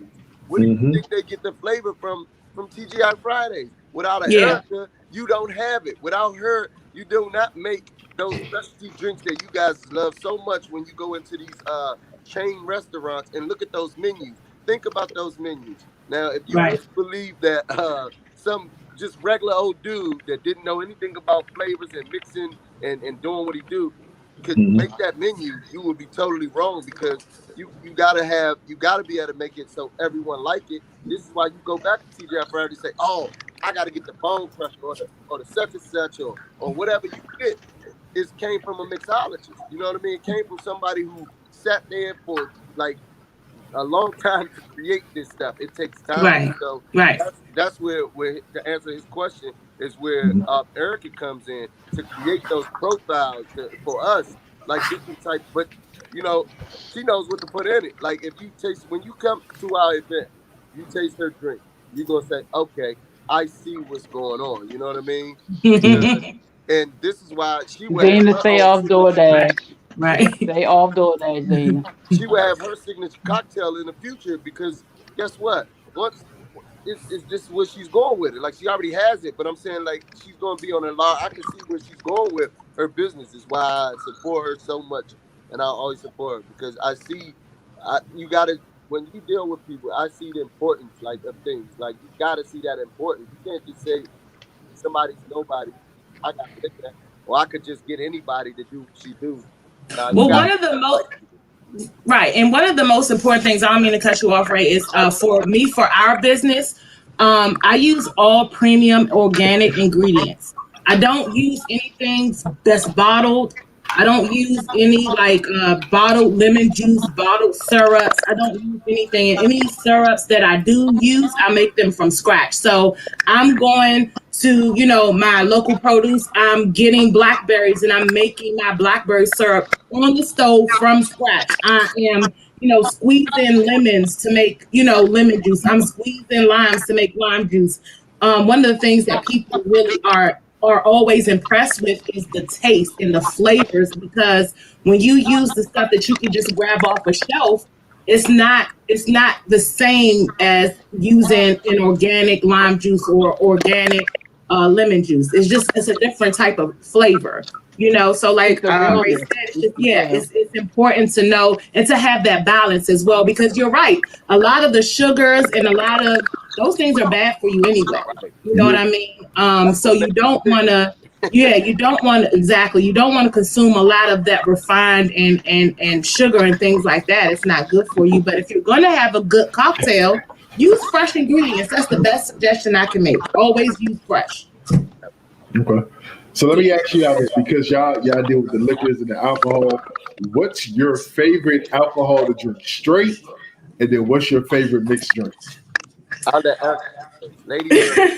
So for me, my favorite mixed drink is a mojito. I love a good mojito. I'm a rum girl. I love rum. I was about to say that I love mojitos. Yeah, I think that I was probably raised in the Caribbean in my past life, because I love rum. Rum is my favorite. And when I do drink it straight, I usually drink Appleton Jamaican rum. That's my favorite. Yeah. I like that. So me personally, I'm not gonna lie. I'm gonna give you a real quick. I was a cognac person. I was a straight cognac man. When I was young boy, I was a young boy then, and I didn't realize I couldn't wake up off of drinking too many cognacs. Like cognac, I mean, like to me. But now I am a whiskey guy, because I can be up drinking at 2 a.m, go to sleep and get up at 5:36. Before, I couldn't do that. I remember you telling me that. I don't know what it is about the aging process and what's in it. You got to think, you're dealing with wheat. Ours is whiskey, Wright, is 100% corn based. Like, so it's not a lot of sugar. Put it like that. So it's not a lot of sugar in our whiskey. You know what I mean? But then same thing with vodkas. You know what I mean? So between me, I'm a whiskey guy. Like I'm choosy and picky which whiskey I drink now at this age. I mean, I ain't gonna lie. Like I'm just picked and choose. I drink mine. I can sit and drink mine because I know exactly the source where mines come from. I like that. And I gotta ask you this, Ray, because I remember you saying cherrywood, applewood, right? Do you guys actually age it in the barrel, or is there like a certain smoking process or something? When you're actually distilling it. So our whiskey is, first of all, it's aged 3 years in a used barrel. We use used barrels for flavor. See, a lot of people, a new barrel, 3-year age, you can use that. But we like used barrels because of that old texture it gives to our whiskey. Is why you get the quality that what you're getting. You're getting a nice 3-year age. It's aged, but then we take it and then we do another process. We smoke it after it's out of the barrel. So we have a smoking process that's very unique that my business partner came up with. That's his personal recipe. That's kind of privy to Whiskey Wright. So if I go giving away, I can't go giving away the house, But come on, man, you can tell us. You can tell us, bro. You can tell us. Look at you, man. Oh, look. Next thing you know, it be baby Whiskey Wrights running around everywhere, man. I can't do it. Listen. If my business partner hear that, man, he's like, man, what are you doing? And I'm just joking, but I'm saying it is a unique process that makes our company very unique in the way. Edwin Wright, of course, that's who it's named after. I named it after my business partner because he's the man who created the recipe. So and it's good. I don't know if you guys have had it, but it's a good. And I don't even like whiskey that much. I can drink it, but I'm like, I don't want that. But that Whiskey Wright, I love it. Everyone that comes to my house loves it. My husband loves it. Like, it's no one that drinks that drink that doesn't love it. Man, So. look, you gotta get that out here in Moco, man. If I gotta go for you, you know Hey, what I'm saying? Hey, listen, I got something in the works for you. Hey, Rock, I got something. We're gonna have a drink, Mr. I don't drink. You're gonna have to taste that whiskey right one time. Me, what me? See, I got some bad influences around me. A sip ain't gonna hurt. You Just a see, sip. I'm trying to better myself, and y'all want to make me moonwalk backwards. Just one sip, Just one sip, man. Peer pressure. Yeah. But it sounds delicious. It sounds delicious, It sounds man. very. Like, I imagine it tastes delicious too. Oh, don't Yeah, worry. yeah. The next time we Especially have our that blackberry lemonade. Ooh. the So next this time we is have Yeah. our hey, meeting. Hey, how about? we did just drop this too. Now this is Oh, the yeah. vodka that we just dropped. This is Okay. Hey, put that closer to the camera. Put that closer to the camera. Oh yeah, let me make sure I got that there for y'all. Yes. 716. 716. There you go. It's history behind the name, first of all. Okay. 716 is the date where Washington, D.C. was founded. You understand me? Like when they basically incorporated. To me, I call it incorporated. Washington, D.C., basically. And it's like the Okay. founding side of the history side on that date. It's why we named it 716. And we also took the capital for that. And said, you know what? We're going to use the capital. And we got approval by the government for this capital. They actually didn't want us to put it here at first. And then, well, we gave them the reason behind it, the history, plus of the fact we're not affiliated with any government party. So nobody tells us what to do or what to do with our brand. So we're not affiliated with any government party. So the capital is just to represent Washington, D.C. because that's where all of us are from. We're all from this area. So we chose to use that for the vodka. It's very unique and it's very important. Plus, That's real. all collector's edition. They're 100. This is 100 proof. So 50% alcohol. But it's smooth because we filter it through a nice process that makes sure we have the smoothest vodka on the market, guaranteed. And when you try it, you're gonna come back to it and tell me I was right. Okay, well, you have two future customers, Zena and Nikki. They talking about they got to try Oh, this. So yeah. you got two more customers Indeed. coming. Okay. Hey, listen, we have 7 locations. We just started out, and we have 7 locations in the D.C. Maryland area already. So we just rolled the vodka out That's real. not even 2 weeks ago. Whiskey Wright has 50 locations, 60 locations across the D.C. Maryland area. Okay. Yeah. Okay. And Yeah. Rob, we can talk about. I was telling Rob, we working on something for you out in that county, boy. Thank you, sir. Appreciate it, man. We I need got that out something here. for you, man. Bro. I'm Hold on, Ray. Hey, hold up. I don't give a damn how encouraging you are, young. This fool sent me and Paul on a wild goose chase last Saturday, bro. I suggest you don't hook nothing up out there in that county, and he need to move back home, bro. No. The shit wicked. At like 50 miles, there's only like 3 liquor stores, bro. Oh yeah. Damn. It's all beer and wine out here. Total Wine and More out there, right? You said what? Total Wine and More is out there, correct? I'm not. You said Total Wine and More? Yeah. I'm not sure. I've never been there. Oh, okay. So I have a quick question for you. Nikki said she's in Orlando. So we will be in. We have some things I can't announce this second, but give us a second for our online and some stores in Florida. We're already working on distribution in Florida, Atlanta, Georgia. We're working on distribution in Georgia and Florida, right? And we've been working on those two, but the corona hit and it slowed us the government and the paperwork down. So y'all have to bear with us. I appreciate you for wanting to look into us in Orlando, but if you give us a second, we just waiting on them in the paperwork. And once we get that, we'll have cases in Florida. I think we're starting in Tampa, Jacksonville, and a few different other places, Fort Lauderdale, like that. I think it's Fort Lauderdale, a few places. So I don't have all the locations. I have a question for you. So I've been watching the moves, and I see that you post something that said yes, it's coming. I see what is it, Urish? Oh, that's yes.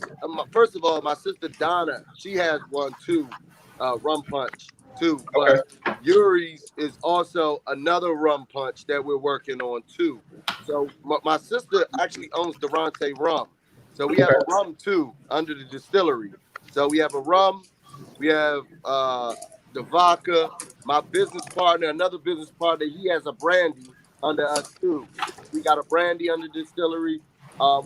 Soon we'll have the whole portfolio. We got a gin coming, we got a bourbon, and that Yuri's rum punch is coming soon too. So Okay. all of this will be up under our distillery, and we partnered. What we did was partner with other Black entrepreneurs. Everybody that partners with us basically is African American, Black, whatever you want to call them, whatever they want to go by. I don't want to just say it like that, but they all Black people to me. And basically, I wanted to put everybody in the game that wanted to get into the spirits business. That was one of my biggest things. We don't have a foothold on it, and we need a foothold on it. We have liquor stores in all of our communities. You telling me we don't have liquor in those stores? That's just like us not having beauty supplies in the beauty supply stores in all of our neighborhoods. That's like us not having restaurants. Listen, we can't cook Chinese food. Y'all tripping. You go on my Facebook. I'll be making Chinese food in the house. So you can't tell us we can't make certain things. Chinese people make fried chicken and collard greens and all that stuff. But yeah, we don't have that market. So I looked at the market and said, man, why don't we have a piece of something that's in our own neighborhood? Everybody's gonna have a drink. I'm not saying that I want to keep drowning out people with alcohol, but you telling me y'all not gonna have a drink if even if I didn't supply it? So that's the same thing with the hair salons. You telling me we don't have a foothold on no hair salon products? Like we just now our sisters, I'm loving the fact they're going on to the all natural products and all of that. Like I love it. I'm not against anybody wearing their hair to order wigs and all that. I love it. But I want our sisters to get into selling wigs. Sell wigs, baby. Get into it. You gonna wear it? Sell it. Like why not? I mean, it's something that I want our people to start doing, even with the nail salon. Come on, sis, get a nail salon. I mean, come on. I mean, let's work on it. Let's all work together. And I mean, I think that if we start doing those type of things, I mean, even like little small mom and pop stores. If you go all across DC, there's hardly no Black owned that I know of mom and pop stores. I'm talking about this little corner stores that sell the juices. They might have some bread in there and stuff like that. It's just not. I mean, you go in our neighborhoods, it's just like, come on, all across DC and Maryland, it's like that. Look at all those It smoke really is, shops. and they are super Yeah, I expensive. mean, but look at all the smoke shops that just popped up in our neighborhoods. Look at that. Look at hip hop fried chicken. That just popped up in all our neighborhoods. So I'm looking at why we don't have a foothold on the things that we eat. If we gonna eat the fried chicken, why we can't own it? You know? So I mean, and that's how I looked at it with the spirits business. That's what the spirits business, I look at it like, hey, if y'all gonna be consuming vodka, why can't you get a product that I'm serving you and you know that I'm gonna give you the best product? I don't want to give you just anything because I mean that's just my way of doing business. And that's what I did with my whiskey. I made sure that it was quality. If you taste it, you will see the difference. If you could put it up against any bottle that's on the shelf right now that's in my same range of 3-year age, even a 5-year to 6-year age doesn't taste like my whiskey because it's unique what we do to the process. And we try to make sure we give a great product in a small batch. So that's what makes it a good product. So I mean, I just feel like we should take us more of a initiative in our communities. If we are gonna have some stuff, why can't we be a part of the market? You know what I mean? Because without that economical finances, we cannot control our neighborhoods. I mean, we gotta be able to have we gotta have power with money, not just marching. You know, marching is that's a unique part of it. But if we cannot control the money and the finances, I know I'm going left with y'all, but this is how I feel and why I got into it because it's bigger than just me selling this alcohol to somebody. You know, I made basically almost 9 entrepreneurs. So if you telling me that's not great, then okay, because guess what? That just created 9 entrepreneurs, and when we come together, we just created more wealth. Because we're gonna put it all back. And same thing with Erika. Once her business grows, guess what? Erika gonna employ more people because she gonna need help when she out there. Right. Her bar. It's like I call it a mobile bar to me because she's mobile and she's able to take her products everywhere. So she's gonna need more help when she got 150, 300, 500 people inside the place one day, and she's serving these people her drinks. So she's gonna need to hire more people. Now that's economic. You know, that's growing. That's what I was like. Well, that's how you build your community. That's how you build your Yep. community. Right. Okay, so Believe me, I'm before working on it. okay, so before you guys go, Yeah. Mhm. tell us of any upcoming events, and also tell everybody where they can find your product, where they can reach out to you. If you want anybody to reach you out on social media, just give us all your business. Okay. Okay, so yeah. So Premier Cocktails is our website is www.premiercocktails.com. We are on Instagram, Twitter, as well as Facebook. We also have a Yelp page as well. So all those, all those social media are all over there. We our office is based on the waterfront in Southwest DC. Very, very beautiful office of ours. We actually host events there. We haven't hosted one lately. We're working on it. This COVID situation has us just way in the back. So we do have an event coming up on, what did we agree to? Me and Ray are doing an event on the 3rd of October. October 3rd. The details will be released soon, very, very soon on our Facebook page. So Please let us know so we can post it as well. Yes. I will definitely do that. And like I said, if you Google, one thing that I appreciate about, I'm really, really OCD. If you Google Premier Cocktails right now, we're gonna come up on Google. First top person will be Premier Cocktails, our business. There's no way you can miss it. That's awesome. Yeah. And Ray? Hey, it's lit. Sorry. Ray, give us all your business.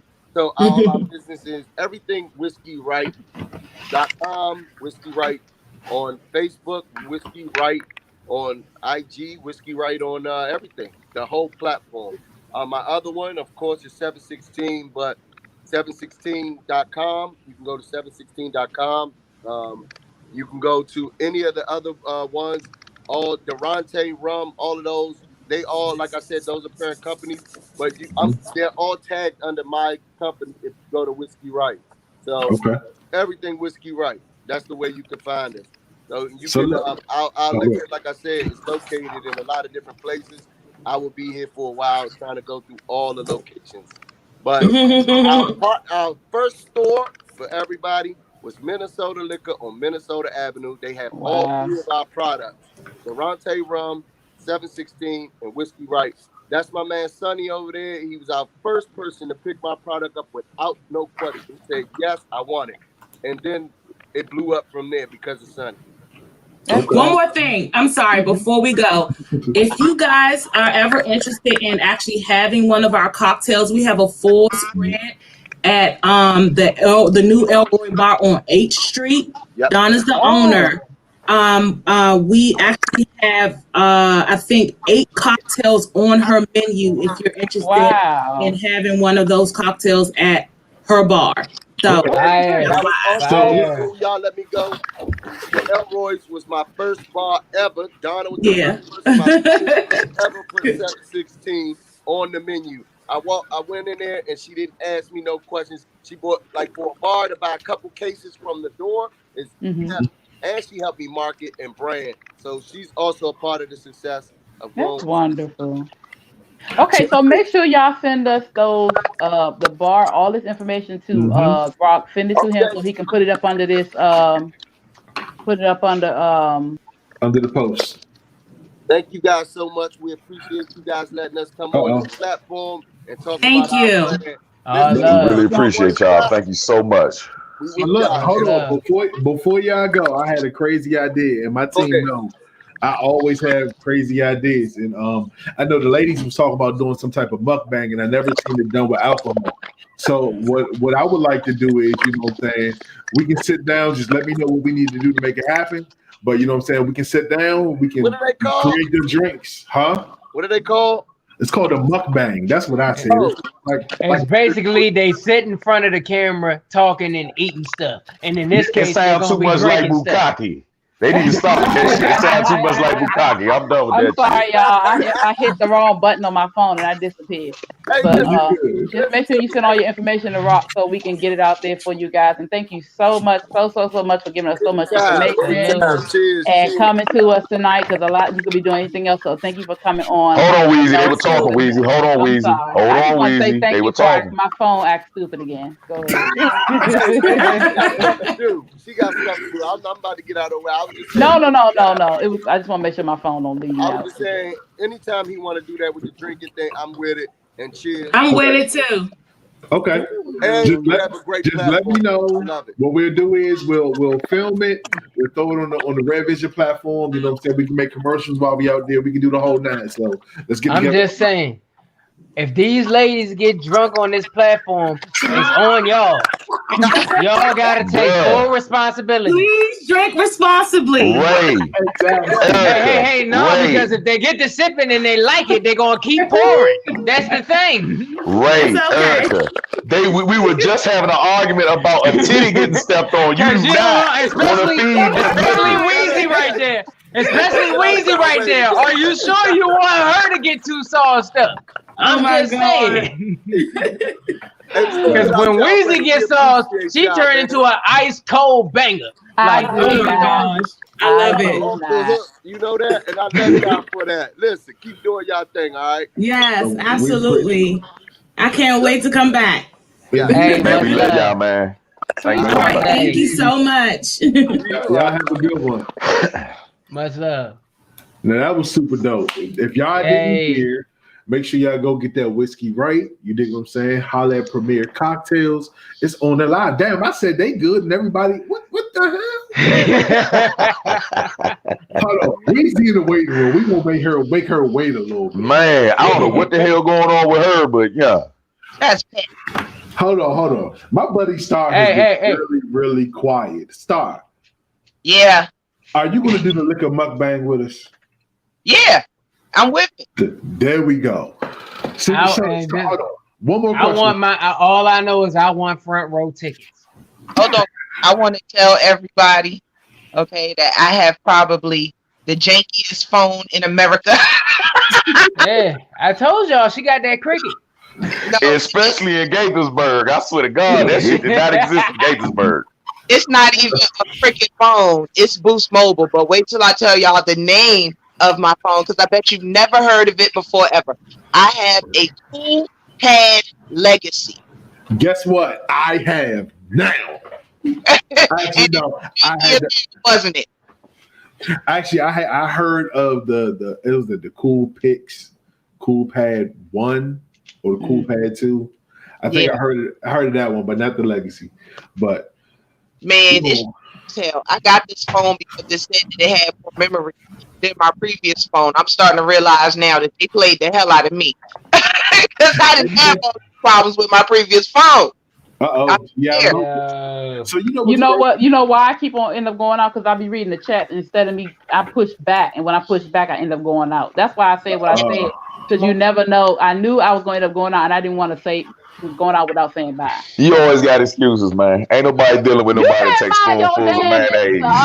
First of all, don't nobody give a damn what you talk about, yeah. Hey, look. Hey, don't we got a dedication, man? Don't we got a moment of silence for our homies, man? Because I swear to God, hey, make sure you do one for her, because if she talk that shit one more time, I'm a moment of silence her ass too, yeah. She gonna be on that list. Oh shit. Oh man. See, I was gonna say the dedication. I'ma hide you out from him. He ain't gonna get you. That's all right. You ain't gotta hide me. Hey, I think AI scared of you on the low. That's why he talks so much shit. He ain't got to be scared of me. Who? Who's scared of what? I'm not a scary person. You know what I'm scared of? Wait a minute. You know what I'm scared of? Wait a minute. They're going Rock starting shit again, yo. When it's instigating that. You know what I'm scared of, Rock? Do you know what I'm scared of? Mayonnaise. You bring me to the punch.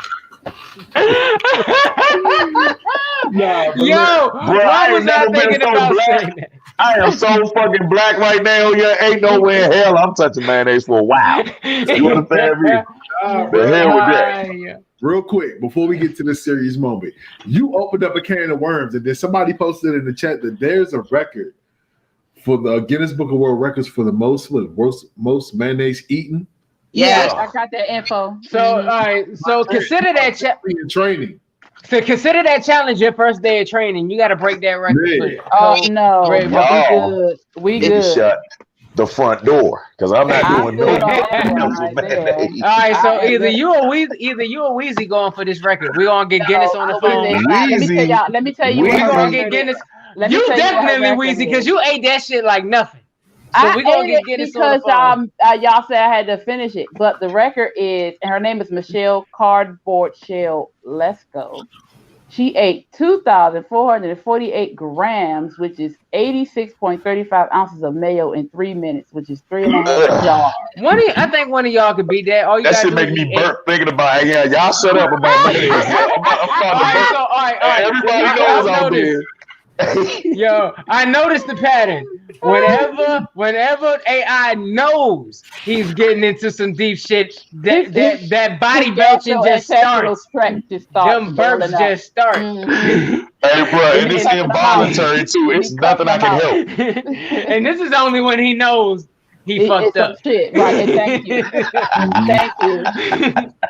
So look, on a quick serious note, we recently lost two iconic African American brothers in our culture. Yes, The legendary John Thompson, who was the coach of Georgetown. It's crazy because when I think about him, when I think about the Hoyas, that's all like the players. Yeah, I mean, don't get it twisted. I respect them, but I always think about that coach. I've seen him kirking on the sideline, and I actually got a little bit of time to watch and really watch like interviews and research him a little bit. And I watched his Hall of Fame acceptance speech, and it kind of just like, did something to me because he was saying like, he was naming the people that was influential in his life. And he was saying that, those people did the same thing to me. And, pretty much it made him better. And he was like, if you think about it, the person that sheltered you or babied you, you know what I'm saying? You don't appreciate them as more as the people that was hard on you, meaning that tough love. And as a coach, that's what he did for his players. And, in today's society, we need more tough love. These youngins out here, they soft now. You know what I'm saying? They soft. They need that tough love. It's too many boys and not enough men out here. You know what I'm saying? So we lost the icon with that, and then with him, and we also lost Chadwick. Boseman. Chadwick. I want to call him Chad because that's the black the white nickname. Yeah, they call him Chadwick. But no, we lost him. He was quietly fighting colon cancer, and it's amazing that this man through this whole time he literally went through this. And his circle was tight. They didn't say anything, and he was quiet. Even when they was talking about his appearance, like he just remained private. And it kind of just reminds you, like, damn, you got to be careful what you say to people because you don't know what they're going through. You know what I'm saying? But I salute this man because he was a strong man and he did what he was supposed to do. And everything that he played in or he participated in, it brought joy or, it was an excellent performance. So, it was a tough loss, man. How y'all feel about it? Well, for one, firstly, rest in peace to both of those legendary black figures, And as far as Chadwick goes, if anybody takes one thing away from his legacy, there's no excuse. Because this man, going through his chemo, going through his surgeries, continued to give us monumental performances in films. One of them in which literally caused the whole movement amongst, the black society. People were going to the theaters in leather coats and dashikis and all this stuff. I ain't gonna front, I was one of them. I showed the heck out for that film. Creating the highest grossing Marvel film or superhero film in general. One of the top 3 grossing films ever. There's no excuse. It was a talent that he cemented his legacy early, but also the potential of what could have been. It was limitless. And it's just very unfortunate. It's very unfortunate we lost that brother. It hit me different because I was a very big fan. I was a very, very big fan since I seen him and Get On Up. I personally think he was a fantastic James Brown person, you know. But I've been watching him since then. The only movie of his I haven't watched yet was the Jackie Robinson one, which I wanted to watch. Such a butthole. And James, Rock, really, I can't stand this fool. But anyways, long story short, man. If anything, his lasting impression was very motivating because, granted, he's doing high-profile action films while at the same time going through those treatments and surgeries and didn't complain once. No excuse. And that's just the biggest motivation that he could leave his people with. So rest in peace to him. Rest in peace to both of them. Yo, you are loved. You will be missed. Okay. So for me, I've been a Chadwick Boseman fan for a very, very long time. Like, I think honestly, probably before people started really noticing him, he used to be on a show called Boston Public, right? I used to watch that show and I loved it. He played the character Nate Ray. And, they thought that, he was just a friend of the family coming back from the war, but he turned out to be the father's oldest son that he didn't know about prior to coming to the family. That's the first, I don't know if that was his first role, but that's the first role that I saw him. I did see him in the Jackie Robinson story. I loved his portrayal of it. Like, I found myself saying, why you don't just take that bat and hit him in the head? Like, you know what I mean? That's how I felt. Like, I feel like he connected with every character. I did see him in Get On Up. I absolutely adored it. Jill Scott played the wife in that. I absolutely loved it. And then there was Black Panther. So I literally got to see him in at least 4 different roles, and he embodied each role. It never felt like it was the same actor. So that was pretty dope. Facts. As far as Coach John or what have you, I've never been to a Hoyas game, but I knew about him probably before I before I became a Hoyas fan, because I am a Hoyas fan. But like, he was definitely just iconic, period. I've always heard about him. I've heard about, him in the community, how passionate he is for his players. I think the first time I saw him in a game on TV, he got so mad, he threw the clipboard across the court, that passion. And to see that his players still respecting him, they miss a shot, come off the court and hug him. Like, you can see that it wasn't just theatrics or y'all making me mad because you're not winning. You can see that there was a real bond there. So it made me grow a respect for him. So definitely rest in peace to, these 2 iconic Black men. It's a great loss. Well, I'm going to have to go in for Coach John Thompson. Of course, I was a greatest Patrick Ewing fan. I modeled my game after him growing up. I swore I was above average on the Grove charts, and then all of a sudden shit stopped. But I modeled my jump shot and everything after Pat Ewing, and just knowing who was behind him, man. That Coach John Thompson, I don't know who needs to be muted, but Coach John Thompson actually took Patrick Ewing and the whole team and took them to speech classes. Took the whole team out there for media training. Okay. Then there's another story where he dealt with Rayful Edmonds. He actually threatened Rayful Edmonds because they were at the club all the time. You dig what I'm saying? Like, this was a man's man. Like, when he was amongst you, you knew to bow down. Okay. First of all, he's 6'10", but at the same time, he was a very, very strong human being, and didn't have to actually show strength until it was needed. So RIP to him. Chadwick Boseman, RIP. Talented brother. Love his movies. y'all basically hit everything on the nose. I really have nothing else to say. That's it, man. RIP to both of those.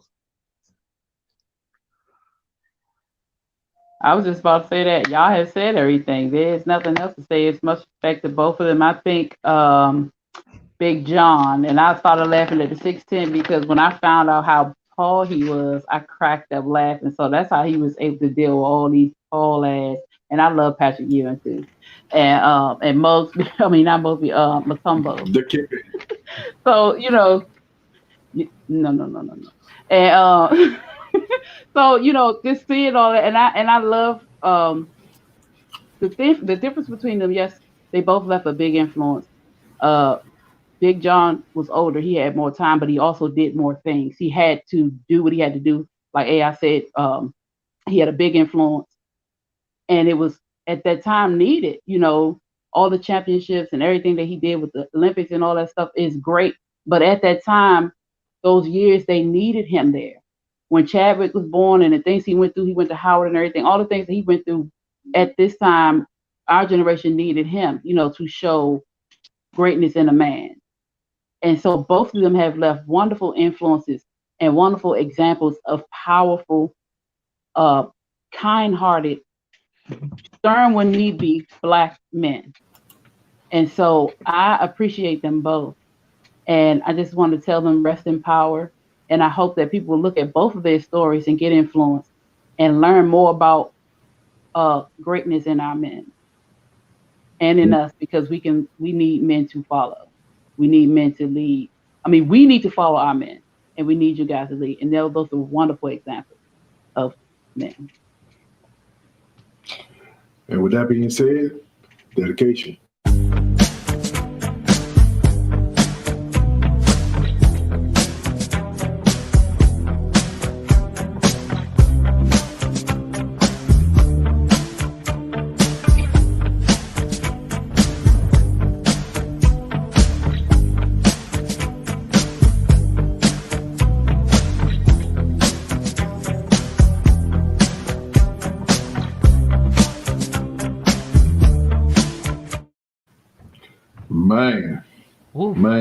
Man.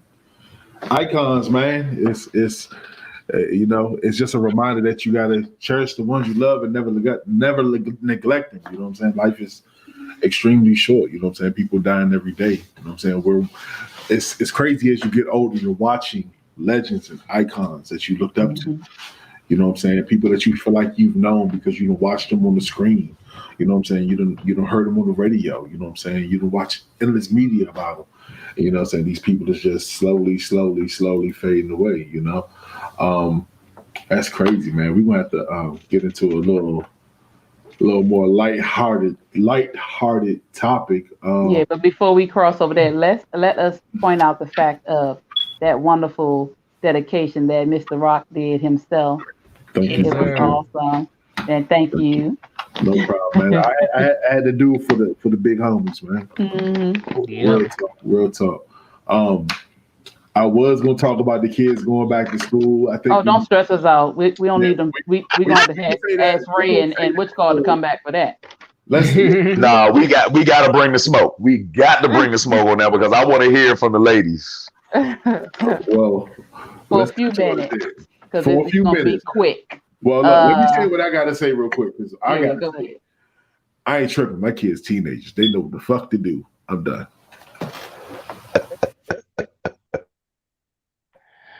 All right, what about ladies? What about you and the titty stompers? You make me sick. I was gonna let Star go since she was already unmuted. Oh boy. I mean, I got teenagers too, or whatever, but my teenagers are a little more difficult because I gotta pull them off of their video game schedule. My 8-year-old and my grandson, I ain't had no problems out of them. They wake up early. They excited. They actually wanted to go back into the school building, and I had to explain to them why they couldn't. So, they're up bright and early and logged on and ready to do their thing every day. They love it. So I haven't had many issues of the bigger knuckleheads not wanting to go to sleep at night. Just for me.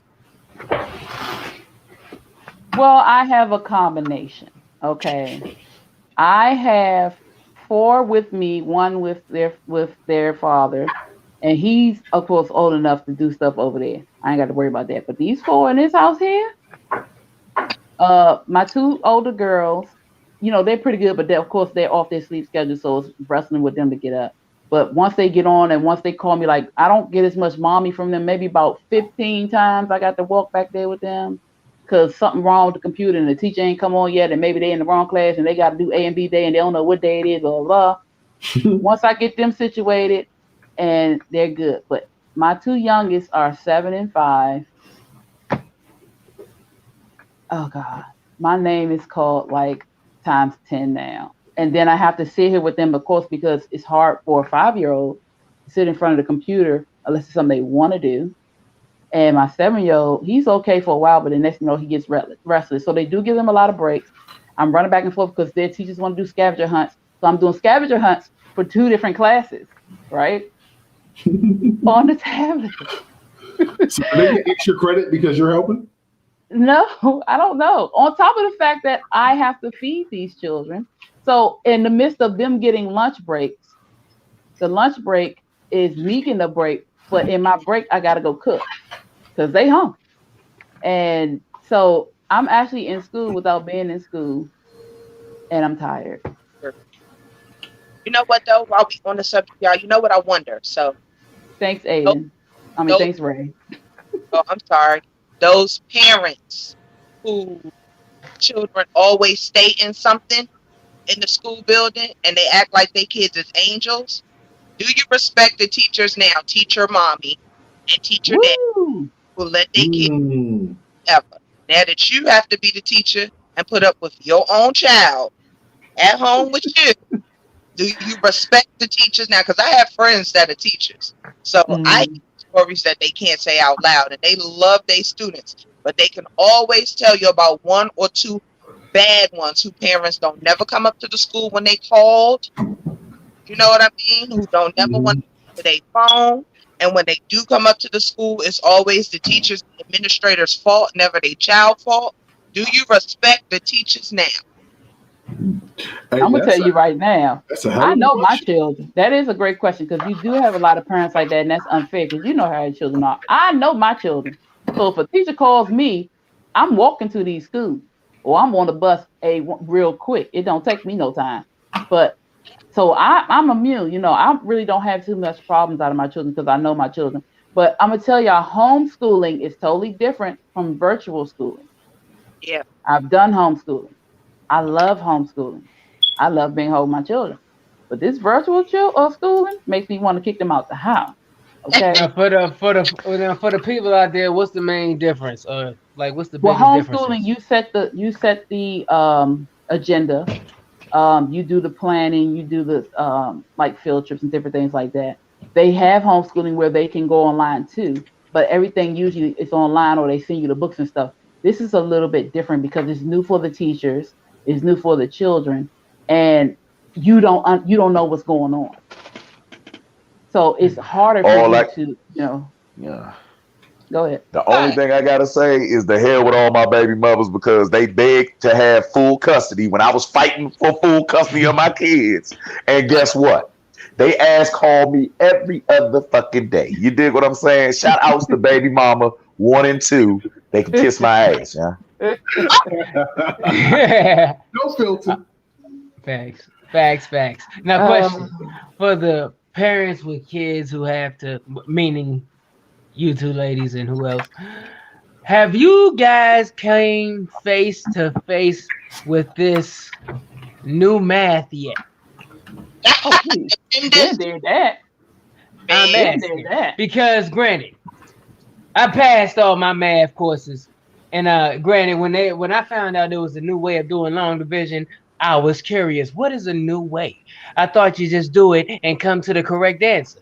Right. But I went on YouTube and looked up this quote unquote new math, and it looked like they were playing the game of tic-tac-toe. Man, let me tell you something.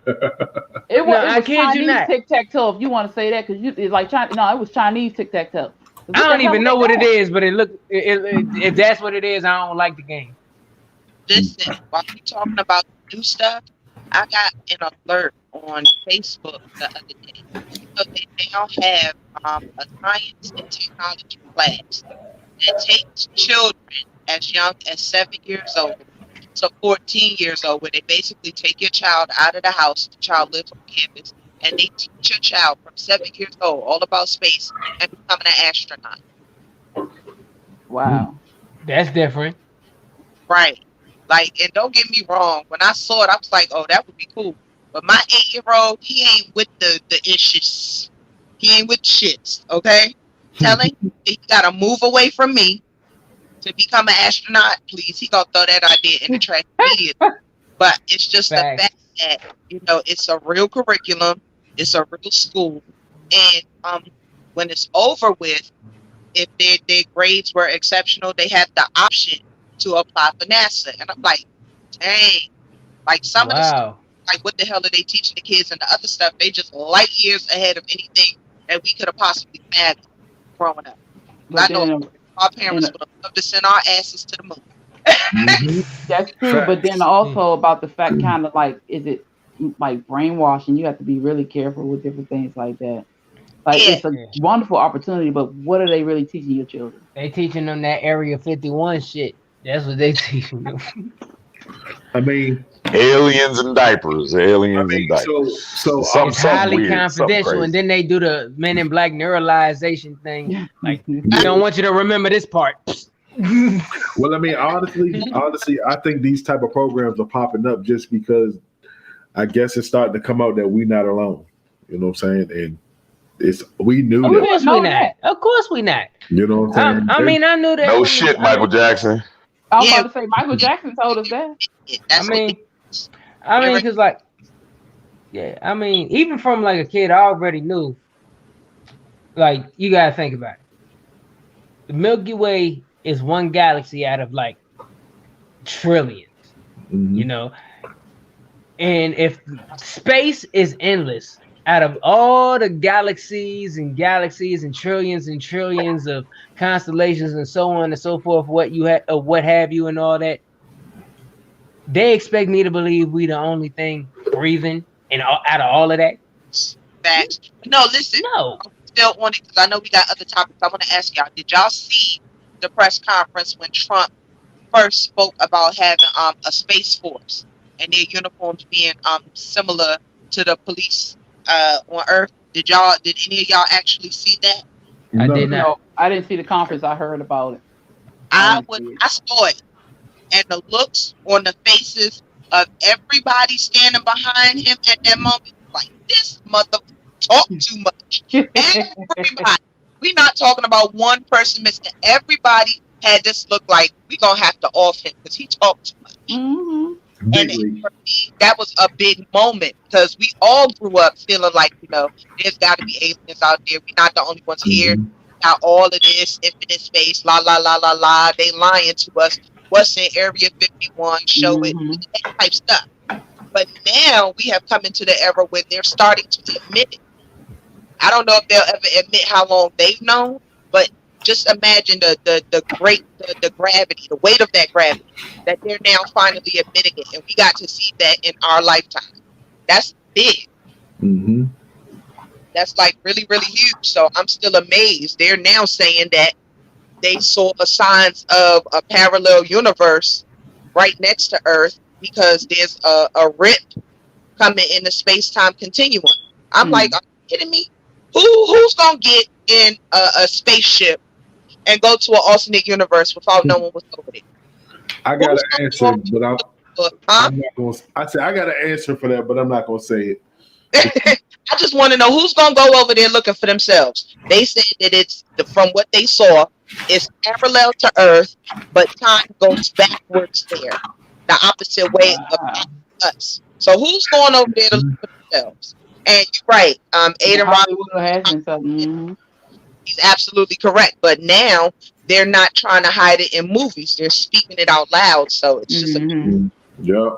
Go AI. Slim, if ever go back in the rip of time or the time continuum and I find myself at a younger age, I'm gonna slap the shit out of myself. You hear me? I'm gonna tell that motherfucker, no mayonnaise, no sour challenges. Damn sure don't meet a motherfucker named Louisa. You mind your business, man. You just learn some other shit. She said, mind your business. No, how about tell him to meet me sooner so you can be all right?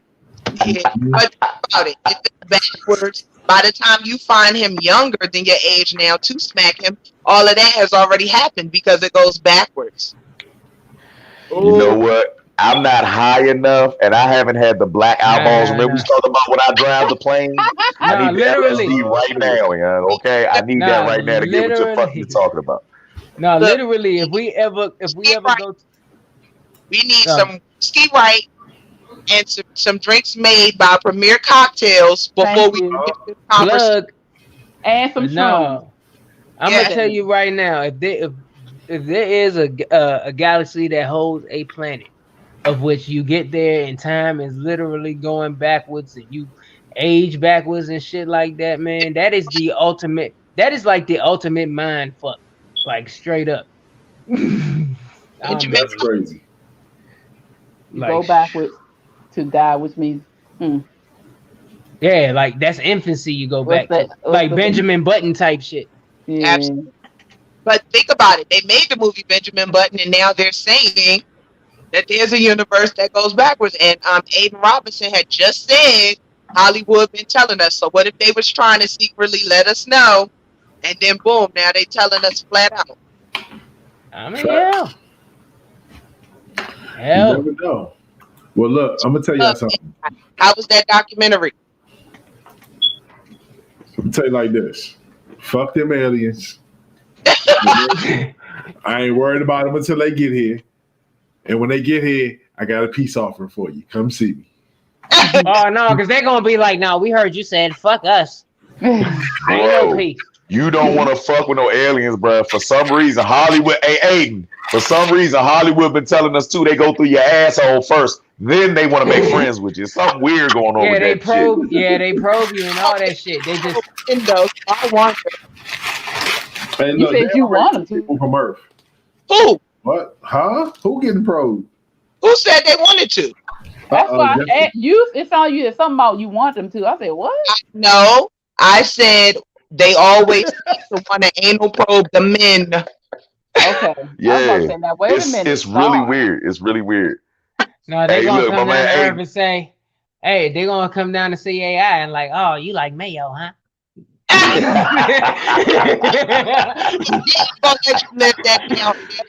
man, hey, kill. Hey, look, I'll probably be the first person that they take back with them and be like, this motherfucker special, y'all. Hey, look, he can ride with us any day. This motherfucker eat mayonnaise out the jar and throws up everywhere. We like him. He's different. He's one of us anyway. Hey, I'm asking you what you thought about that documentary. I mean, you know, of course, I knew half of it already. I mean, as far as like UFOs, things like that, government conspiracies, a lot of the stuff that they were talking about, I'm already hip. Like I did my research, and I rather enjoyed it. I mean, it was refreshing for it to be part of what 2019, 2020. The name of it. So yeah, huh?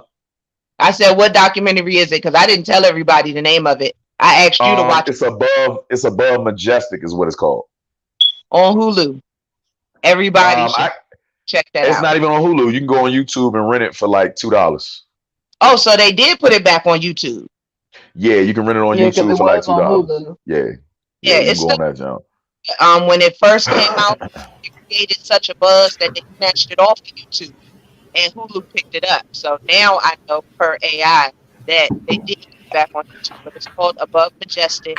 It's supposed to be about NASA and the secret space programs that they had for decades and like dating all the way back to like what, the 40s AI? Yeah.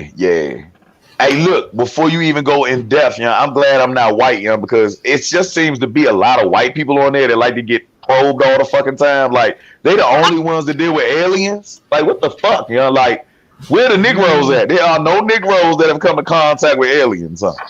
Well, no. I will say, Nah, I will say there's plenty of them. You know, there's plenty of them. A lot of them just don't like telling everybody, to be honest. To be truthful. We'll keep it at that. I don't know, bro.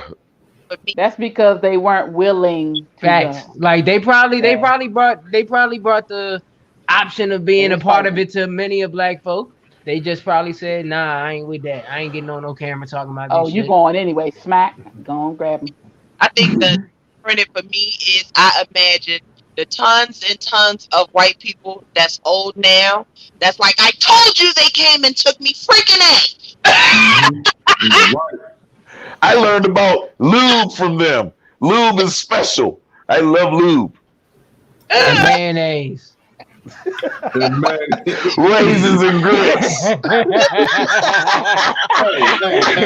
Look, and peanut butter on turkey and cheese. Real quick. AI, what did we say about mayonnaise? Mayonnaise, raisins. No raisins. Raisins, please. At all. Kern. Man, forget y'all. Okay. But what if you put the raisins in the mayonnaise? Hell no. You say quiet. hell no, but we say hell no to you too. mayonnaise. I tell you what, whatever the fuck going on,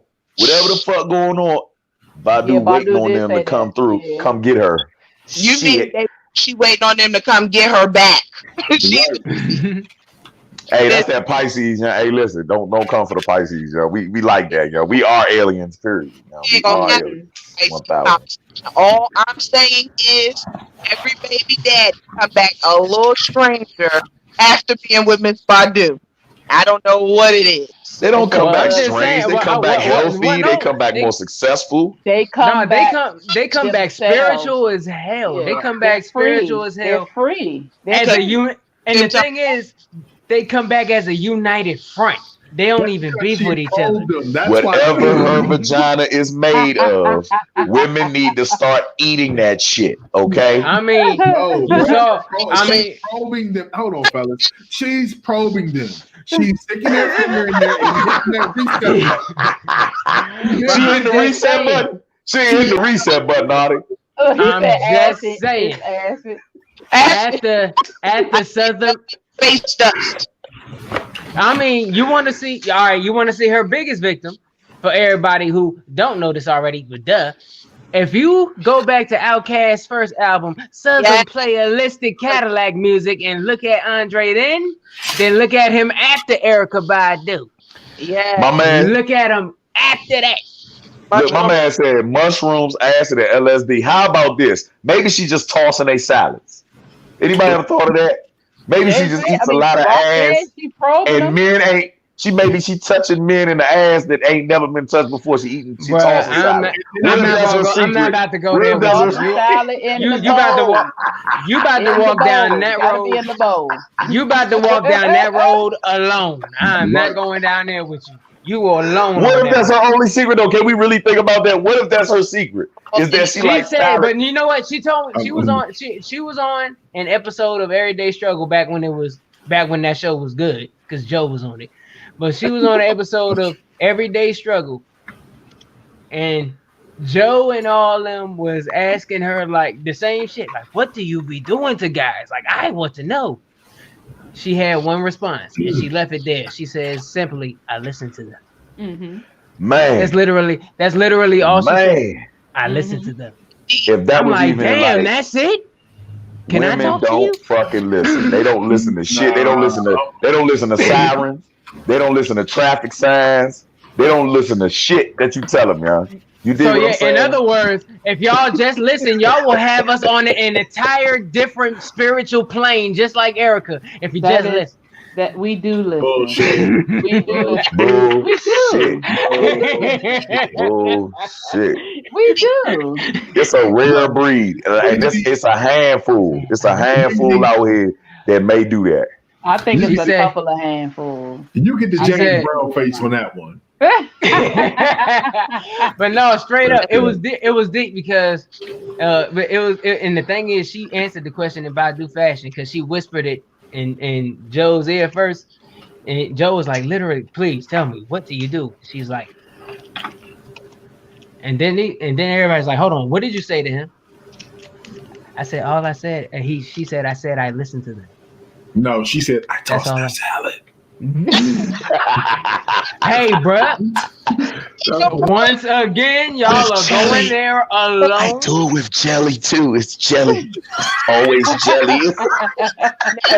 But then she gonna say, with this one dude, he like mayonnaise, so I use that. Mayonnaise and raisins. Oh, no. Y'all gonna stop coming for me and my road dog for 5 more weeks. We got beef for another day. Y'all gonna stop coming for No. This is part of therapy. You guys getting this flaming is gonna bring y'all together. Okay, so when we start going on y'all, I don't want to hear. Hey, yeah, I'm gonna tell y'all now. Me and Weezy been bidding on each other, but y'all got one more time, and we gonna fire y'all asses up. You understand me? Fire y'all asses up. Yo, you understand me? Bro, we gotta film this therapy session. I think I found the root. I think I found the cure. Let's fire this session up. I found the cure. Let's go. Mayonnaise and raisins. No, you motherfucker, mayonnaise and raisins. Y'all gonna leave our white asses alone, bro. This is gonna be Project Mayonnaise and Raisins in the session. We gonna do it. No, yo. Hey, yeah, I'm gonna tell you like this. I'm gonna tell y'all like this, man. All right. So me and Weezy the only ones that have revealed our weirdness when it comes to food, right? And that's not even half. Her stuff is not really that weird. But I know Quick probably eat. He probably eat pig knuckle sandwiches or something on the side with like a little bit of slick on that motherfucker. Yeah, he probably eat fast It's not weird. No, I don't think it's weird. I can. What do you eat, Quick? What do you eat that nobody fucks with? I don't know if they fuck with it or not. Zena, don't die. It's not. Yeah, don't die. What you eat? Leftover sneakers or some shit, nigga? Like, what the fuck? Get it out, nigga. Like, what the fuck, man? Sneakers, yo. That Nike sure looks delicious. It's gonna be something crazy. Watch, it's gonna be something crazy. No, it's not. It's not. I promise you, it's not. Like, I'm listening, it's not bro. right. All right, look. It's not right. It's not the pudding, because there's a such thing as rice pudding, but the way my grandmother and my mother always prepared rice, and I do it myself because I love it. They make it with like cinnamon and sugar and all that good stuff, and ironically, they put raisins in it too. So I love that. I love that. I know what you're talking about. I have seen somebody do that. There you go. I personally love that shit. I grew up on it. I grew up on it. I love it.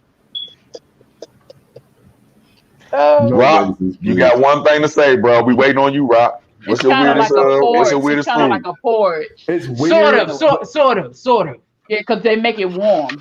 Mm-hmm. It's weird, but you know what I'm saying? If you try it, I guarantee you're gonna fuck with it. First, because I'm a fat boy, so I only eat good shit. So I like plain potato chips with cream cheese. For some reason, that shit is like the best. Not weird. Yeah, that's not weird. A lot of people do that shit. Well, I told you I'm a fat boy. That shit is just good. So y'all telling me none of you fries and ice cream? No, because we do not. We don't eat turkey. Who the fuck doesn't like fries and ice cream? Who the fuck doesn't like that? Well, bro, we don't do that out of the box shit. We don't eat turkey with jelly and fucking toaster strudels and shit together. Nah, you just eat ass, nigga. You look like you eat fastballs for a living, nigga. You look like you like salty fastballs, nigga. Pause. We gotta get Star. She said she ate that too quick. She ate the you do? Yeah. All right, well, good. All right, bet. That's more like rice pudding. And I eat it without. And to go on with her, I eat it without the raisins too. The raisins are optional. They're optional with that dish. Go ahead, Star. What you got, baby? I eat jail food, but I ain't never been to jail. That means she eat uncooked pig feet. She just like suck it on the toes and shit, right in between them. Hey, Big knuckles. listen, I have never liked pig feet my entire life, so it's funny that that's what you chose. I hate pig feet.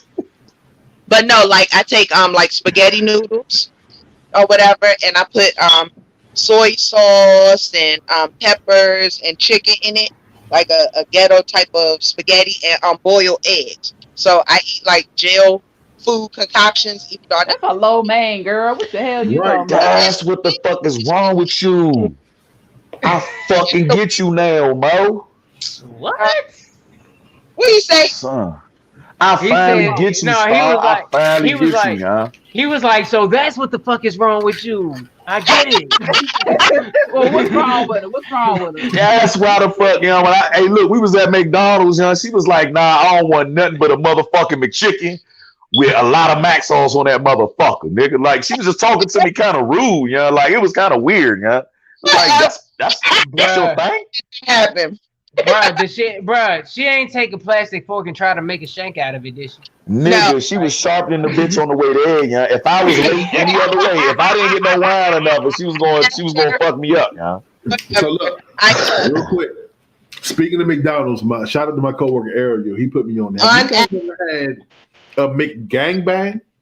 Bro, Get the that's fuck from outta the here. secret menu. What I is know that? what it is. A What is that? McGangbang is literally like 2 McChickens and some other shit, right? And so the way we had it was a McDouble with a McChicken in the middle of it. It's called the McGangbang. And yeah, a lot of those names. Awesome. Can you And I ain't going front. you go to McDonald's You know what? get it? Actually, No, I tried it. Buy it separate and build it.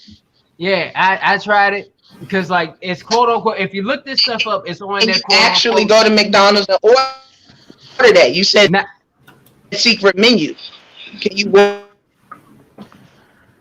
I ain't gonna hold you. I've met because I work. yourself? A lot of my You said- clients are. What was that stuff? I said Stop. that took all the fun out of it. You said secret menu. I'm thinking you could walk up and say, "Let me get a McGangbang," and they actually make it. No. I thought so too. Like when I found out about this McGangbang shit, it was on a site that said their secret menu, and they have a whole lot of weird out of the box porn movie titles type names, like real shit. Hey, yo, I'm gonna wear my GoPro. We all gonna take turns, and everybody will go into a counter and ask for a McGangbang. I actually no. I want to see this. No. I wanna see In this my happen. job, one of my clients. No. Wait. One of my clients is a Mickey D's employee, and I asked him about it, and he was like, "No, I ain't never heard of some shit like that." He went to his job, and one by one asked everybody about this secret menu, and specifically the McGangbang, and he said everybody looked at him so disturbingly. So it's like not a lot of people know about this quote unquote secret recipes. We gotta do with it. We AI. gotta do it on camera. We gotta do it on camera. We gotta do it on camera. I need to film this. Wait a minute. Now they do have the land, sea, and air burger, which is a combination of I know about that one. fish fillet, a burger, and a crispy chicken sandwich. I'm gonna be like, I got indigestion. Oh, wait a minute. The It's not as much McGangbang. fun as walking up and asking. Hold on, time out.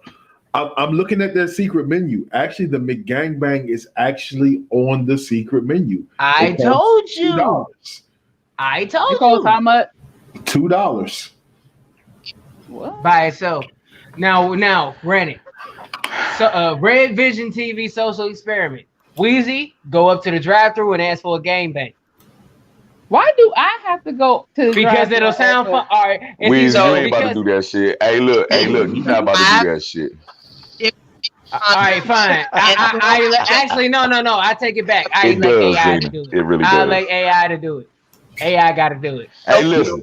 Listen, I'm tired of taking all the fucking risk, man. I'm tired of all this shit. I did a fucking McMayo. I did a motherfucking sour challenge and shit. You niggas gonna take some risk, and I want to film you motherfuckers. I want to be the motherfucker to film y'all. Wait a minute. If Star woke up asking for a McGangbang, they might actually try to do that. No, all right, well, that's why I took it back, though. That's why I took it. If you guys do it, the woman waiting, the person waiting on y'all gotta be a female. That's the rule. If not, AI. It might not make a difference if she still might try. Bro, they're gonna be Hispanic. They're gonna be like, no, big gangbang. They're gonna actually go back and ask. They're all Hispanic now, bro. Like, they don't know what the fuck we're talking about. You ain't shit. It's not like back in the day, bro. It's not like back in the day when it was us working there. It's and AI. I'm gonna need you to stop. Hold on, Star, you cutting out a little bit. Hey, you know what you saying, bro? Okay. No, yeah, I'm gonna need you to stop acting like we the one forcing you into these awkward situations. Last I checked, you the one who create these shits. Who? Say what? I'm gonna need you to stop acting like we the ones who force you into these awkward ass situations. Cause you the one who create this shit. Okay. Nah, I never mentioned shit about no fucking McGangbang, bro. That was bruh. Bruh did that. He brought that up. He said that that's what he'd rather enjoy was a McGangbang, bruh. With no pause, no nothing in between. Bruh. Just chicken in between some beef. You're making it sound like a Russian whore right now. I like the sandwich, bro.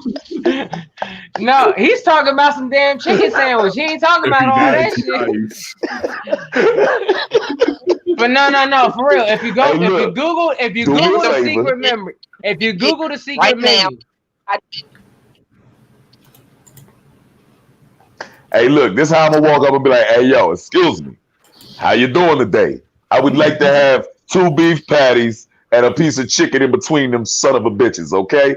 And make sure the bun is toasted, ho. That's it. That's all you gotta say. I bet you that shit'll happen. They're gonna be like, oh, the big gangbang. Like, it's gonna be something weird, like a code or some shit, yeah. But you gotta have a New York accent, bro. Like, you gotta sound like you gangster as shit ordering them joints. I want 2 cheeks with chicken in between it. That's what I want. 2 cheeks. So that's how New Yorkers talk? No, we not. Uh-oh. Yo, Star, get him. He said that's how New Yorkers talk. Get him, Star. Get him. I want 2 cheeks with chicken in between it. Booyah! That's a New Yorker for you. Yeah. That's how they talk. That's how they talk. No, bruh, if you're gonna do New York, if you're gonna do a New York accent, you gotta at least put like, yo, son, dead ass. I want me a McChicken. Like, like my mom's be. This is a New Yorker because I'm Italian. I'm an Italian stallion. This is what Italian stallions talk like. I want 2 cheeks with chicken in between it. Okay, tossed up, extra back sauce. Whoa. All right, pause. All right, wait. You went somewhere else today.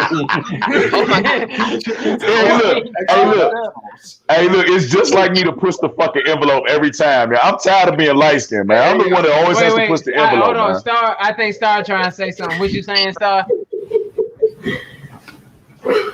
I didn't say that. I got nothing. Oh, she said she got nothing. She got nothing. Oh, so look, wifey heard what you said. It sounded like you said you wanted your salad toast. So she looked at me like, wrong answer, bro. Wrong answer. Wrong answer.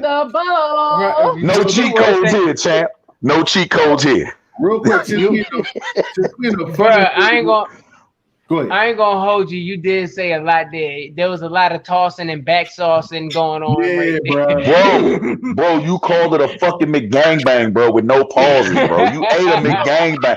Who wants to put a gangbang in their mouth? Who wants to know what a gangbang tastes like, bro? Like, who the fuck wants to know? Wait, no. But look, just so you know that was it salty and sweaty? I actually dropped down in the comments the actual McDonald's secret menu, and no, it wasn't salty and sweaty. Have you ever been McGangbang? You need to tap out. Say what? You know what, everybody? You know what, best friends? I just want to know what a gangbang feels like in your mouth. I want to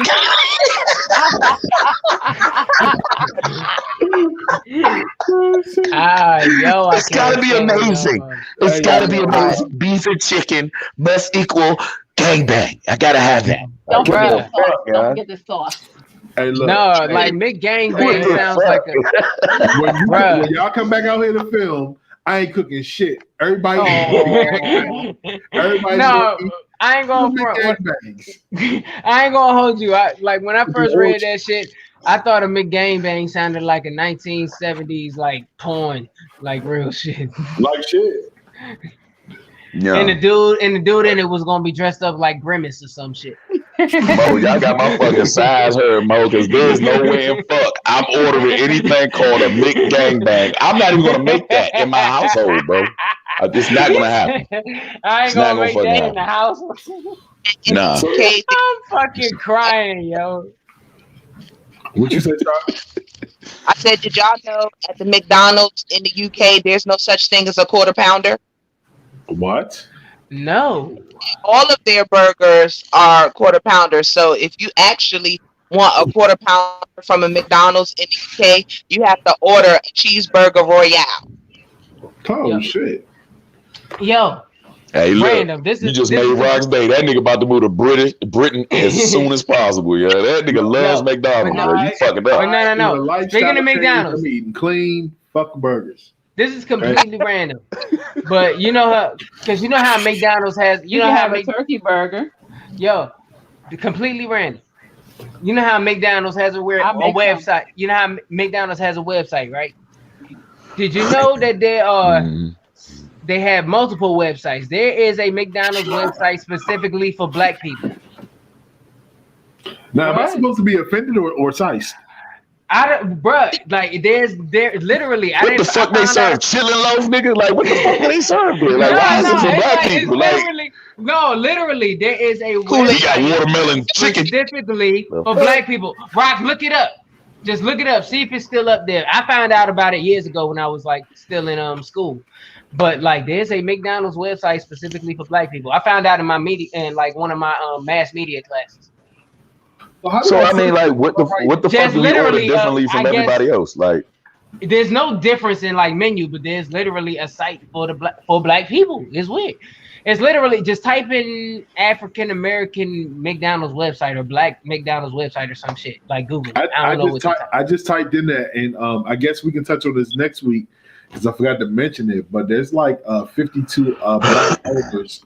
Ex-franchise owners of McDonald's filing $1 billion racial lawsuit against McDonald's. How ironic. They said that pretty much that they were giving the non-black restaurants more resources and helping them out a little bit more than they were actually doing the African American. So we can dig in on that. What do you like about that? Did you find the website? Jesus Christ! No, I typed in black people McDonald's and that's you know what? I'm gonna find it. It dominated the search. All right, cool. Of course, because it's probably recent. But I'm gonna find it because I've seen it multiple times. I'm gonna find it and I'm gonna send it, and we can add it into that conversation. All right, bet. Say less. So since we on a funny vibe right now, this topic is going to be very interesting, and I'm hoping our listeners will tune in. And this was brought to us by our one and only Star. So what is the most inappropriate birthday gift or gift that you've gotten from a friend? And I believe there's a backstory to this, and I'm not sure if Star want to share this. Do you? Yes? No? Maybe? Huh? McGangbang, motherfucker. Oh, yeah, please share. Right from McGang. Right? Okay, so I don't everybody mute themselves into it because I don't want to cut off my nose to spite my face, but one of my friends who is just a friend, who has always been just a friend, wanted to get me a vibrator for my birthday, and it happens to be a male friend. Uh-oh. We hear you. He's having quite a bit of technical difficulty. Stop there. I ain't gonna go further into that. But a friend of mine, like I said, he's always just been a friend. There's been no type of relationship beyond friendship. He wanted to get me a vibrator for my birthday, and he wanted to know if that was okay. I mean, women out there listening, was it wrong? You asking me how I felt about it? Yes. Fuck yeah. I mean, I don't know. I'm one of those, I guess sometimes prim and proper type females. I would greatly, graciously accept the gift. The question is, would I actually use it? That's a horse of a different color. I don't know how I should have felt about somebody saying, hey, I want to get you a vibrator for your birthday. I don't know. Shouldn't a man just buy it? Like, I would have just bought it and like just sent it to you anonymously. Like, I think he wanted you to think of him. Bullshit. I think he wanted you to think of him when he said that. Like, he had to have you, like, he wanted you to have him on his mind. And you can never forget his face while you're using the vibrator that he picked out. I think he's more into you than what you think. I don't know. That's It's what I gotta was thinking. be. Because why would he just want to do that? All right, look. I got friends who are females. Like, matter of fact, I got a female friend who I look at as a little sister or as a sister. Completely platonic, so on and so forth. I would feel so weird and kind of, no, I couldn't do it. Not no vibrator. I wouldn't even feel right buying that shit. For real. If your homegirl bought you a vibrator, we're trying to get the story straight, bro. Like, is it offensive if you had a vibrator or what? What happened? Bruh, shut the fuck up.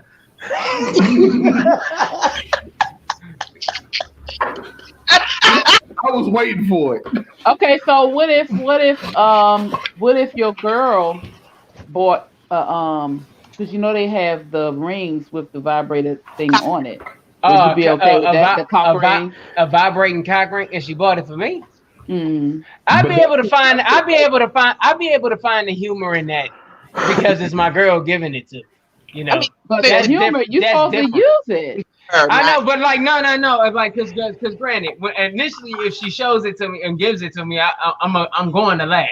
Like, yo, that's just me. I find the humor in things. Yeah. That's just my personality. Mm-hmm. But it's my girl giving that shit. Right, that's the difference. There's a big difference there.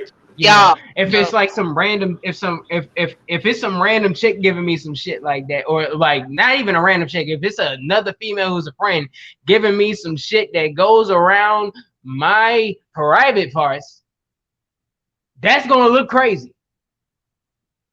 Zena says, I agree, Zena. That's my thought too.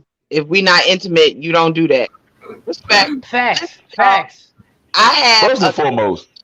I said I have a confession. So I sent this year 2 inappropriate birthday gifts to somebody too. So listen, earlier this year, and it was so random. This is not a person that I still hold conversation with or nothing like that, right? So this year, one of my exes, like, you know how sometimes you think about a person and you just don't have very fond memories of that person.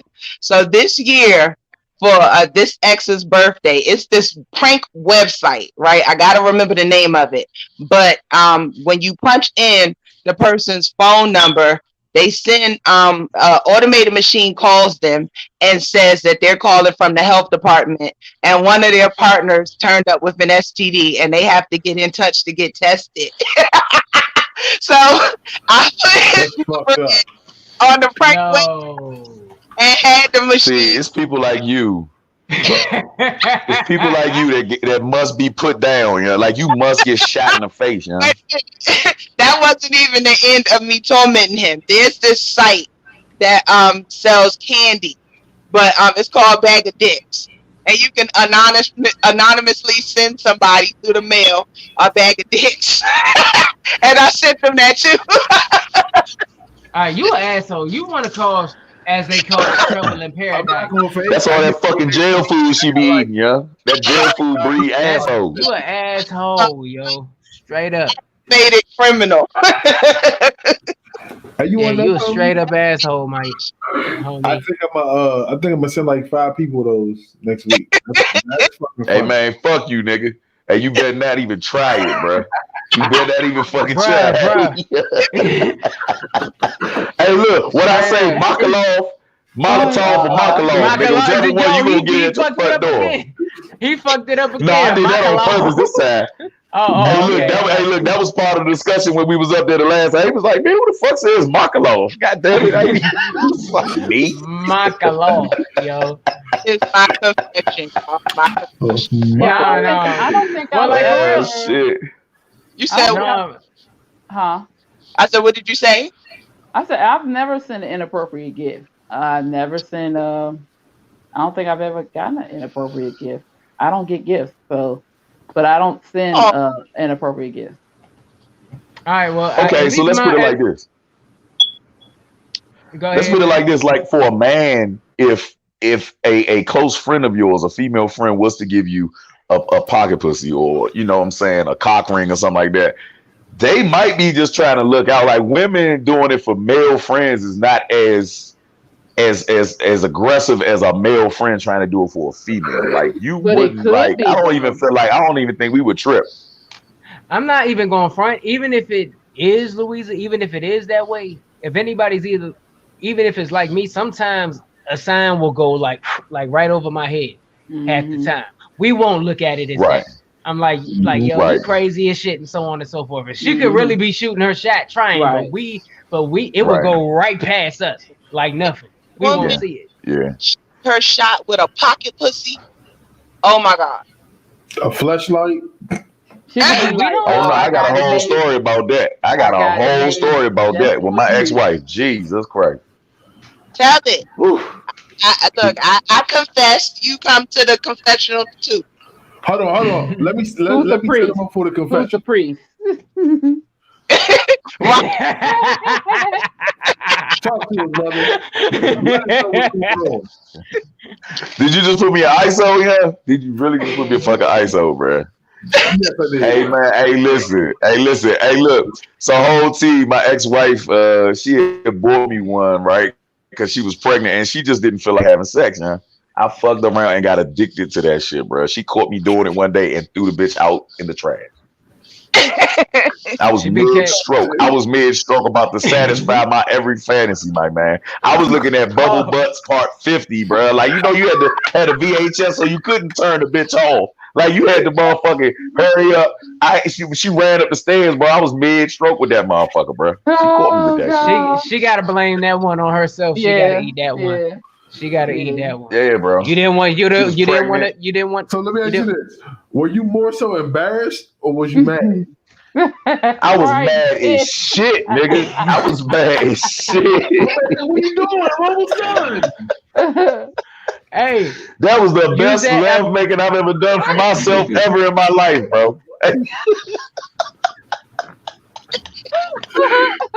You ever loved yourself so much? I have never had to cheat at all with myself, bro. I was in love with myself, bro. I was like, yo, I what love the fuck me, am man. I doing here me. right now, yo? What the fuck am I doing here?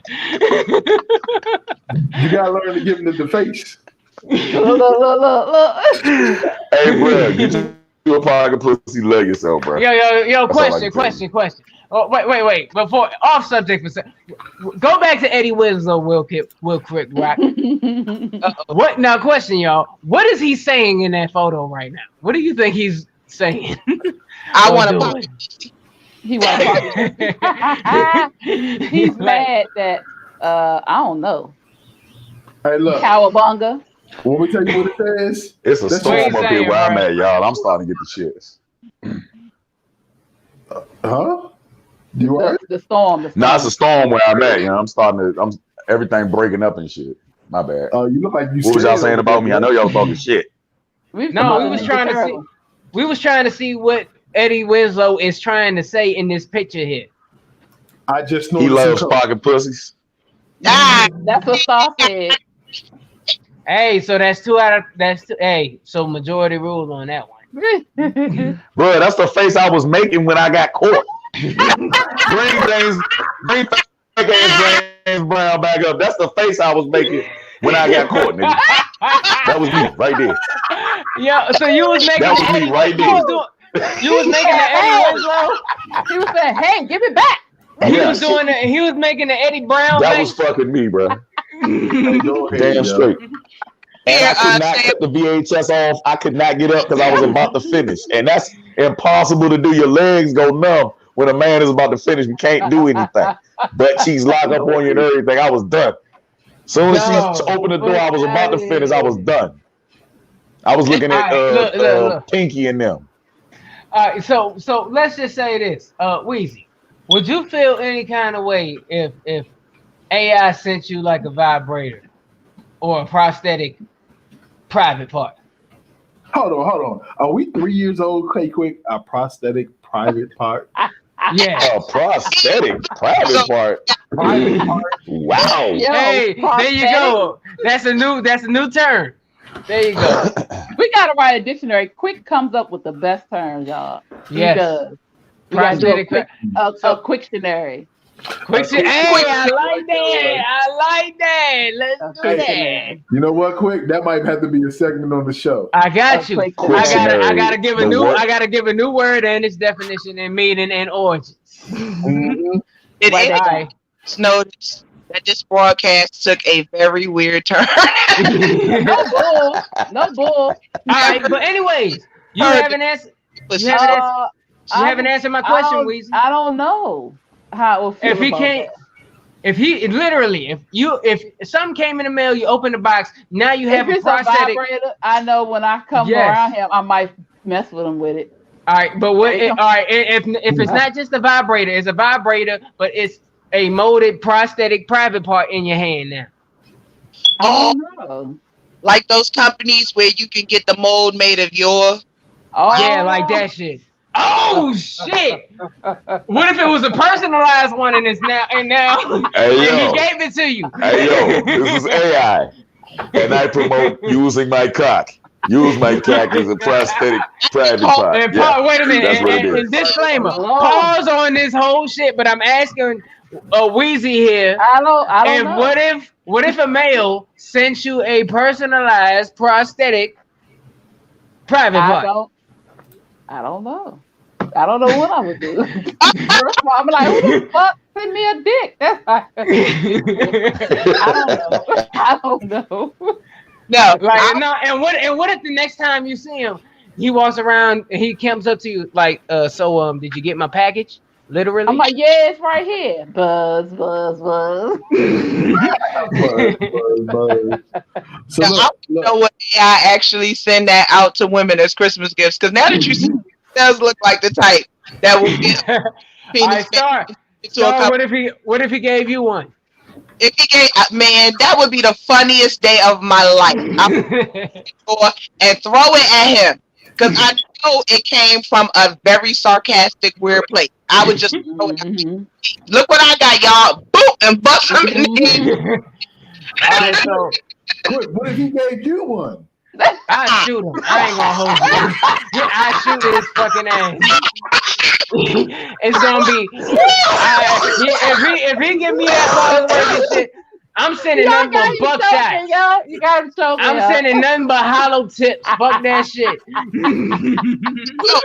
Wait, I got a question for you though. If you got that gift, that bag of dicks, that candy. Well, I already know who sent. Rock said he's sending that shit out. I know who the fuck to send these fucking hollows at. Oh yeah, do me a favor. Don't forget to drop your address inside the chat. I got some. Fuck no. I'm good, my guy. I'm good. But would you eat that candy quick? Because it's candy just shaped like this. No, I'm gonna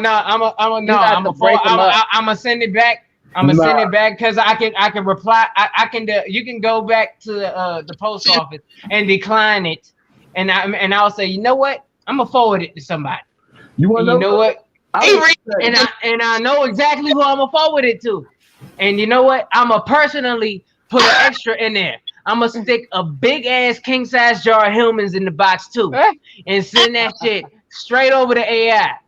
And say, before you eat it, make sure you take that. I will send you a bag of dicks, bro. You really think that I will send you a bag of dicks, bro? No, and you really think I'm gonna go that far with you, bro? Rock No, if Rock sends it as a joke, I'ma just forward it like a chain letter. Only I'ma add to it. Okay. So then when you get it, AI, you got to add to it for Rock. So y'all, it's like adding $1 into the envelope and sending. So yeah, I'm gonna add to it. Right. So I'm gonna stick the jar of humans in there in case he wants to dip it in there first, and then I'm gonna send it off to AI. So if he wants to forward it to somebody else, he can. But that's what I'm gonna do it. I'm gonna personalize it. Damn, bro. You gonna get a bag of dicks at Mayo? That's kind of weird, bro. Like that'll be the weirdest shit ever. Whatever else you add in there. And whatever else you add, and then that gets sent back to Wright. Well, I'm gonna forward it to Star, but when I forward it to Star, it's gonna have the mayo, the bag of dicks, and some soy sauce and noodles, because that's what she likes. She want to eat a hookup. She want to eat a fucking hookup, man. Don't forget the boiled eggs. Oh yeah, the boiled eggs. She gonna have a whole meal, bro. She gonna have sweets and everything. Hey, look, they ain't gonna get the Wheezy. Yo, I want to know. And I'm gonna add some curry sauce in it and powder and send it to Weezy. Hey, and I'm gonna just eat it. Damn. She gonna just eat it. She gonna be the one to eat the shit. Y'all wild. And Weezy is gonna be the one. Weezy. So that's where the we the two lightest motherfuckers. We the two lightest motherfuckers on this podcast. We cannot be the only ones doing weird shit, okay? Yo, so Weezy is where the chain ends. She eats the shit. Yeah, right. And I'll make a whole meal with everything in there except the mayonnaise. Oh my god, bruh! Gummy bears and noodles? No. I will take the noodles and the eggs and put something else in it. Make a meal. You'll put raisins in the shit. That's what you put in it. No, raisins don't go in that. And I'll take the candy, keep it in my room. I eat them later. The mayonnaise go in the refrigerator. You know what I'm saying? Thank you. So we just stocked her whole refrigerator because she ain't afraid of no dick and mayonnaise, okay? Fuck you mean, yeah. Bruh, I'm dead. I want to know, bruh. I never Somebody help me. Who the fuck talks about this type of shit that we talking We do. Because we all sleepy. I know I'm tired as a motherfucker. You heard me. So look, real quick, with that being said, my good people, it's been always great, but it's my favorite time of the show. It's been a wild show, so we're going to wrap it up real quick with the final thoughts. And tonight, we're going to do it a little bit different. I'm going to start it out with Just Star. Oh, shit. Okay. My final thoughts. This was fun. Again, I am Just Star. You can find me on Instagram at JustStar2020. You can find my like page on Facebook, Just Star. My final thought is don't let somebody give you a bag of dicks.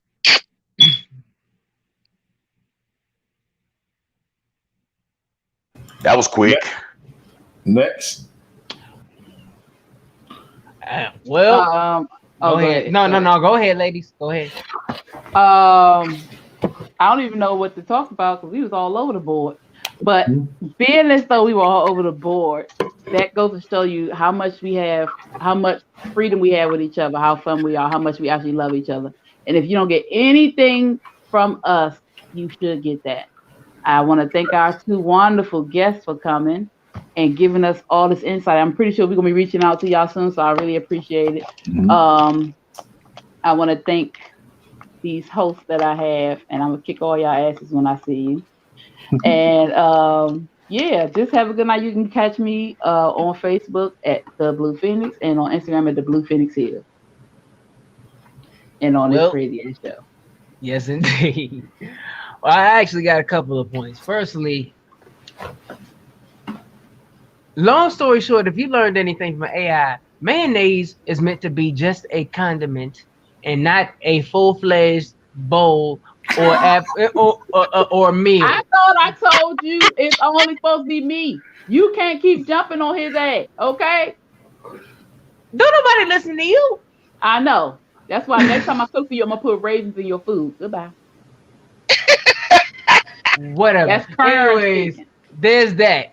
And on a serious note, just on a real note, on a serious note, if there's one thing we've learned that we should learn from 2020, and I've learned personally, because we've lost people, both public figures, and I've lost people personally, due to this pandemic. and just in general. Realize what matters in life, because for real, at the end of the day, whatever beef you have with people, analyze that. If it's literally something that's so minuscule and not worth, put it this way, if that person you're beefing with is gone tomorrow, if you're gonna mourn his death or that person's death and have regret that little ass issue you have could have easily been solved, throw that shit out the window now. Because if you haven't learned one thing from this year, your next day, next minute, next hour, none of that shit is promised. The only thing promised in life is death. Sad reality, but the truth. The only thing that is promised is death. So anything that doesn't matter, X that shit the fuck out, man, because it's not worth it at the end of the day. Once again, shouts out to the guests that were on the show. Shouts out to my co-host here. Follow me at The Real K Quick on Twitter, Instagram, Facebook.com/The Real K Quick. Hit up the website, IamKQuick.com. That's IamK-QUICK.com. And also make sure you pick up this fire that's available on all music streaming platforms. Also, if you want a physical copy, once again, IamKQuick.com. Beast Bars of Faith. Shout out to Beast Bars of Faith, ENT, my team. Love y'all all day. MC Rest, TMG, Sean Marshall, everybody. Love. Hey, what's up, everybody? And of course, it's your man, GMO, aka non-GMO. And of course, life is too short. Step on the titty, man. Slam one in the door, see what happens. It might work its way out. You know what I'm saying? It might solve some things. You dig what I'm saying? But nah, for real, man. Look, of course, life is too short, man. Enjoy your time here, man. I guess live it to the fullest, man. Go get you a McGangbang and just live life. And a pocket pussy. Live it. I love y'all, man. And of course, y'all can follow me on all platforms, Telling Me Rock. Make sure y'all follow the No Filter Show on all platforms. The No Filter Show. We are now on Spotify, tuned in. Pandora, we coming for you. Apple Music, we coming for you. We gonna be on there. The New Filter Show is the new wave. We're gonna rise and we can't be stopped. So, final thoughts. Bear with me. So, and I really don't have too much to say about the show. I just want to say to my co-hosts, first of all, thank the fans for tuning in. But this is to y'all. This was a rough week for me. 4 years ago, I lost my brother. You know what I'm saying? He was murdered in Annapolis, and it's been kind of hard to cope. And this year was a little bit harder. I got a chance to talk to the Phoenix, got some healing. You know what I'm saying? Got some healing for Big Bro. You know what I'm saying? AI. You know what I'm saying? You guys have been a great support system for me this week, and I really appreciate y'all. To everybody that's listening, man, cherish the ones you love. Never neglect them. Pick that phone up. You know what I'm saying? Call somebody. You know what I'm saying? If you rarely talk to them, you rarely see them, go pull up on them. You never know when your last day on earth is going to be. Live for today. Fuck the past. And pray for the present. Well, pray for the future. I'm sorry. I love everybody. In the words of my man Don Juan, I love those who love me. This is the No Filter Show. Thank you for everybody that's tuning in. Once again, to my co-host, I love y'all from the heart. I appreciate y'all. Love you too. Tune in next week to another crazy show where we talk about BDSM, hairy women, and some other crazy shit. McDonald's, we coming for you. You understand? This is the No Filter Show. Love y'all. We out.